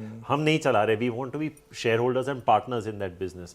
So I think it has still got so much valuation headroom, Anuj. It's been one of the best FMCG stocks, but at 220 or whatever it was trading at, it was coming to you pretty much free of cost at that point in time. But मुझे आज भी लगता है कि there is no reason ITC can't trade at 40 times if the return ratios improve to 35-40 times, which is just basically a good deployment of cash.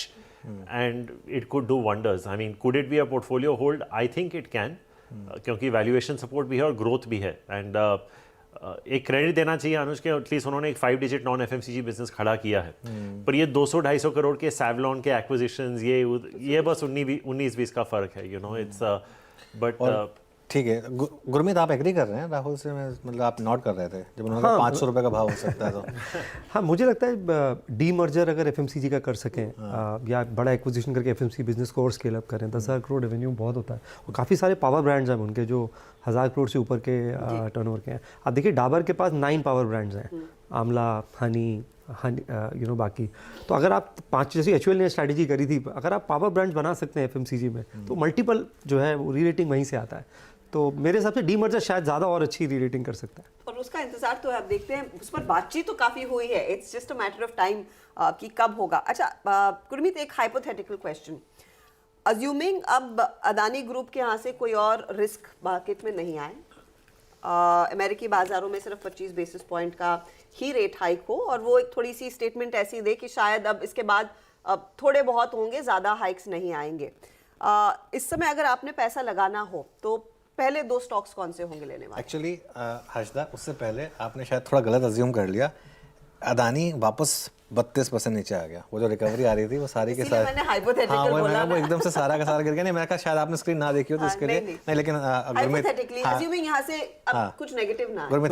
एक अंग्रेजी में कहावत है, storms make oak grow deeper roots, तूफान आता है तो पेड़, आई थिंक हमारी इकोनॉमी भी उसी उसमें है।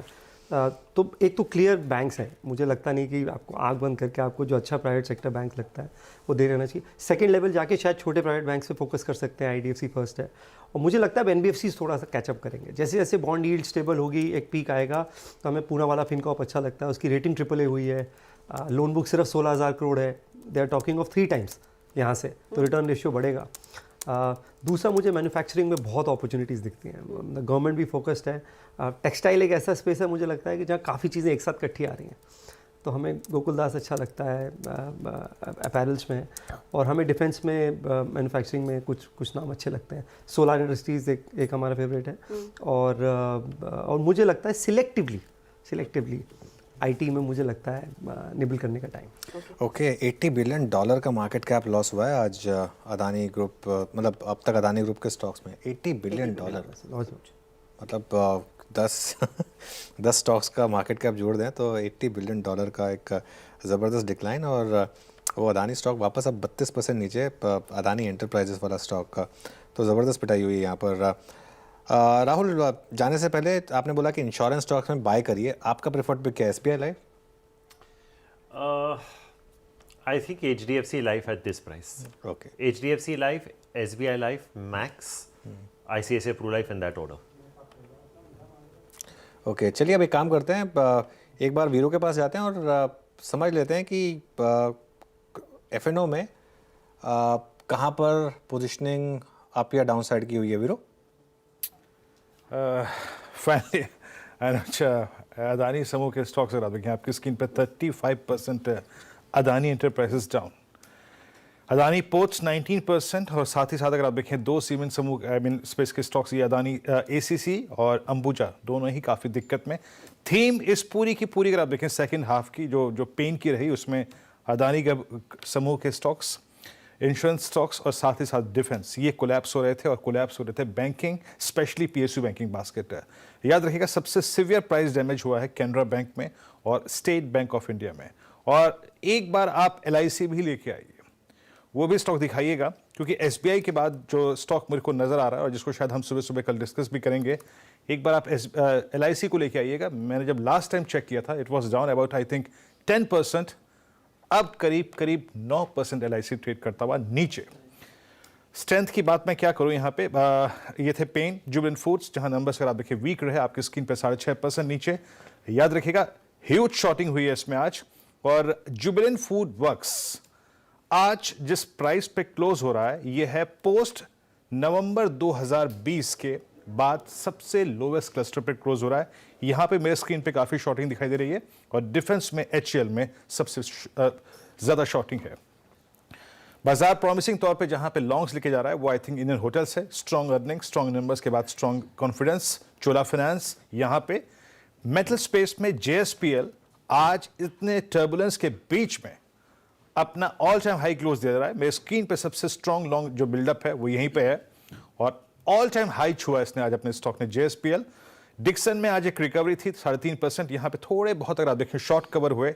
ITC अच्छा मूव था, लेकिन फाइनली अगर आप देखें थोड़ा सा बैकफुट पे आया, बट स्टिल अगर मैं ITC को देखूं तो it will be a second best close for ITC। यहाँ पर लॉन्ग विजिबल है, और साथ ही साथ अनुज एक SRF जो ट्रेड हमने परसों पिक किया था वो इस दौर के हाईएस्ट क्लस्टर पे, यानी पिछले 5-7 सेशन के। लेकिन स्क्रीन पे अनुज अदानी, बैंक्स और सीमेंट और LIC पे अनुज।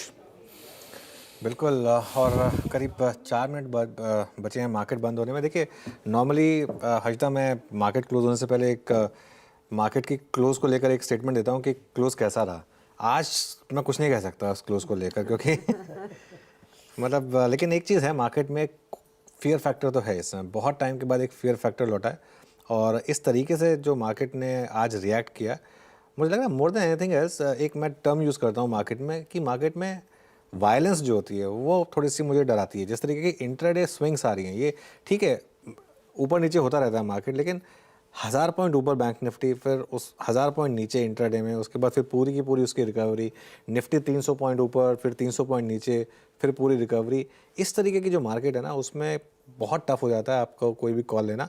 लेकिन फिर वही बात है कि आपको अच्छे मौके इसी तरीके की मार्केट में मिलते हैं, और इस समय शायद मार्केट आपको मौके दे रहा है। बाय द वे, एक हमने शायद राहुल और गुरमीत से एक फॉलोअप नहीं लिया, एक स्टॉक इंडियन होटल्स 8% ऊपर, क्वार्टरली प्रॉफिट हम डिस्कस कर रहे थे राहुल सुबह कि इस बार का क्वार्टरली प्रॉफिट इस कंपनी के अब तक के जितने भी ईयरली प्रॉफिट्स हैं हिस्ट्री में उससे ज़्यादा है। अनुज, जब पैंडेमिक आया था मुझे आज भी याद है, मैं लिटरली लोगों को बोल रहा था कि आप घर बेच के 3 स्टॉक्स खरीदिए, Inox, Westlife, Indian Hotels. It was a no brainer at that point. लेकिन पॉइंट ये है अनुज कि जो इंडियन होटल्स के 9 मंथ्स के जो प्रॉफिट्स है ना, this is higher than ever any annual profit in the history of Indian Hotels in 9 months what he has done. उनके मार्जिन्स ऑलरेडी 30% प्लस पे जा चुके हैं। EV to EBITDA is at the highest. मैं आपको इसको केमिकल से relate करता हूँ अनुज। जब चाइना +1 स्टार्ट हुआ था ना, इतना क्राउडेड ट्रेड हो गया था केमिकल्स के, केमिकल्स FMCG वैल्यूएशंस पे चले गए थे। Hotel industry is at the beginning of the cycle में, पर मुझे लगता है इतना प्राइसन हो गया है। इंडियन होटल्स का अब आप ARR देखेंगे अनुज कल के प्रेजेंटेशन में 15,900 का है। यहाँ से आपका क्या प्राइसिंग पावर रह जाता है इन इंडिया, राइट? आपकी ऑक्यूपेंसीज एंड 9 महीने के एवरेज पे 75% है, नेवर सीन इन हिस्ट्री। यहाँ से और कितना? तो मतलब अब टॉप आउट हो रहा है आपके हिसाब से? 70 का 350 तो हो गया अनुज। दैट इज कुछ मिनट पहले में मैंने वही कहा था कि अगर आप एंट्री मल्टीपल देख रहे हो, आपका एग्जिट मल्टीपल क्या होगा? तो do you want to give a hotel stock which is never going to do a 15% ROE ROC also? Do you want to give it a 30 times EV to EBITDA? Does it make any logical sense? उससे मैं अंबुजा ना खरीद लूं? थोड़ा मुझे अनुज क्या होता है कि समझो आज अंबुजा 315 है, हो सकता है कि 280 हो जाए, पर क्या वो विजिबिलिटी मुझे ज़्यादा है कि ये 215 350 हो सकता है? I think that visibility is higher than Indian Hotels going from 350 to 500. That is the only limited point. So I think it's a great result and I think market की दाद देनी चाहिए अनुज के आज की डेट में भी. आपने इंडियन होटल्स की बात की, आप चोला देख लीजिए, it's one of our top auto finance picks, वो भी 7% ऊपर है. Last time I check, I don't know how much 6% ऊपर. हां कि मतलब इवन खराब मार्केट में भी आपको दाद देनी है कि जो सही कर रहा है मार्केट, तो ये इरैशनल नहीं हो रहा. बिल्कुल राइट. आपने बैंक्स, आपने IT और ITC का जिक्र किया, आप ICICI, HDFC बैंक भी 1-1.5% ऊपर है. तो देयर इज अ मेथड. ऐसा नहीं है कि सब पूरी दुनिया टूट रही है. जो स्मार्ट इन्वेस्टर्स हैं वो देख रहे हैं. But I am just saying that incrementally from here I don't know how much you can make in Indian hotels. चलिए राहुल, अब एक काम करते हैं, अब आप अपना बर्थडे एंजॉय करिए और शुक्रिया हमारे साथ जुड़ने के लिए और पूरा दिन हमारे साथ रहने के लिए. गुरमीत, आपका भी बहुत बहुत धन्यवाद. आप स्पेशली दिल्ली से आए मुंबई हमारे लिए और हमारे बजट गेस्ट एडिटर बने उसके लिए, और पूरा दिन हमारे साथ रहे और एक हमारे शो को एक अलग इम्पिटस दिया.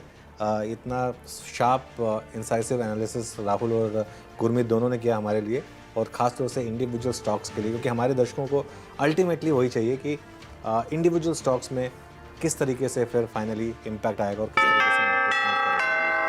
चलिए, मार्केट क्लोजिंग बेल बज गई, तो एक क्लोजिंग रेट्स हर्षदा रिवाइज कर देते हैं फिर. और 600 पर फाइनली जाकर गाड़ी टिकी है.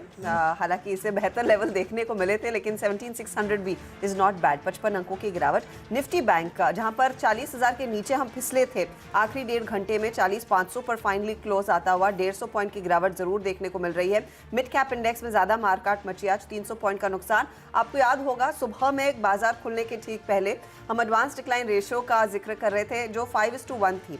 5 बढ़ने वाले शेयर थे, यानी उससे ज़्यादा इनफैक्ट 6:1 का रेशियो था. पूरी तरह से उल्टा हो गया. गिरने वाले शेयरों की संख्या कहीं ज़्यादा है. 1:2 के रेशियो पर आज हम जाकर क्लोज दिखा रहे हैं. लेकिन हाँ, ICICI बैंक आज का टॉप परफॉर्मर, 2-2.25% ऊपर, और दिन भर यहाँ पर दरअसल तेज़ी की पोजीशंस बनी हैं. ITC 5% के इंट्राडे डिप के बाद करीब 2% ऊपर टिकना सराहनीय है. ब्रिटानिया के नंबर से पहले 1.5% की तेजी, और मेटल्स में हमने देखा अच्छी खासी बढ़त देखने को मिली है. ये आपके सामने हीट मैप आता हुआ, तो ICICI bank, JSW steel, ITC, Tata steel जैसे काउंटर्स में तेजी.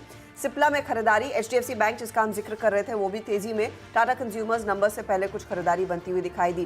कैपेक्स प्ले पर L&T ने इनफैक्ट पहले वित्त मंत्री के बयानों पर एक नेगेटिव रिएक्शन जरूर दिखाया, लेकिन अब फाइनली 1-1.25% ऊपर ये टिका है. और टेक का तो साथ रहा ही है.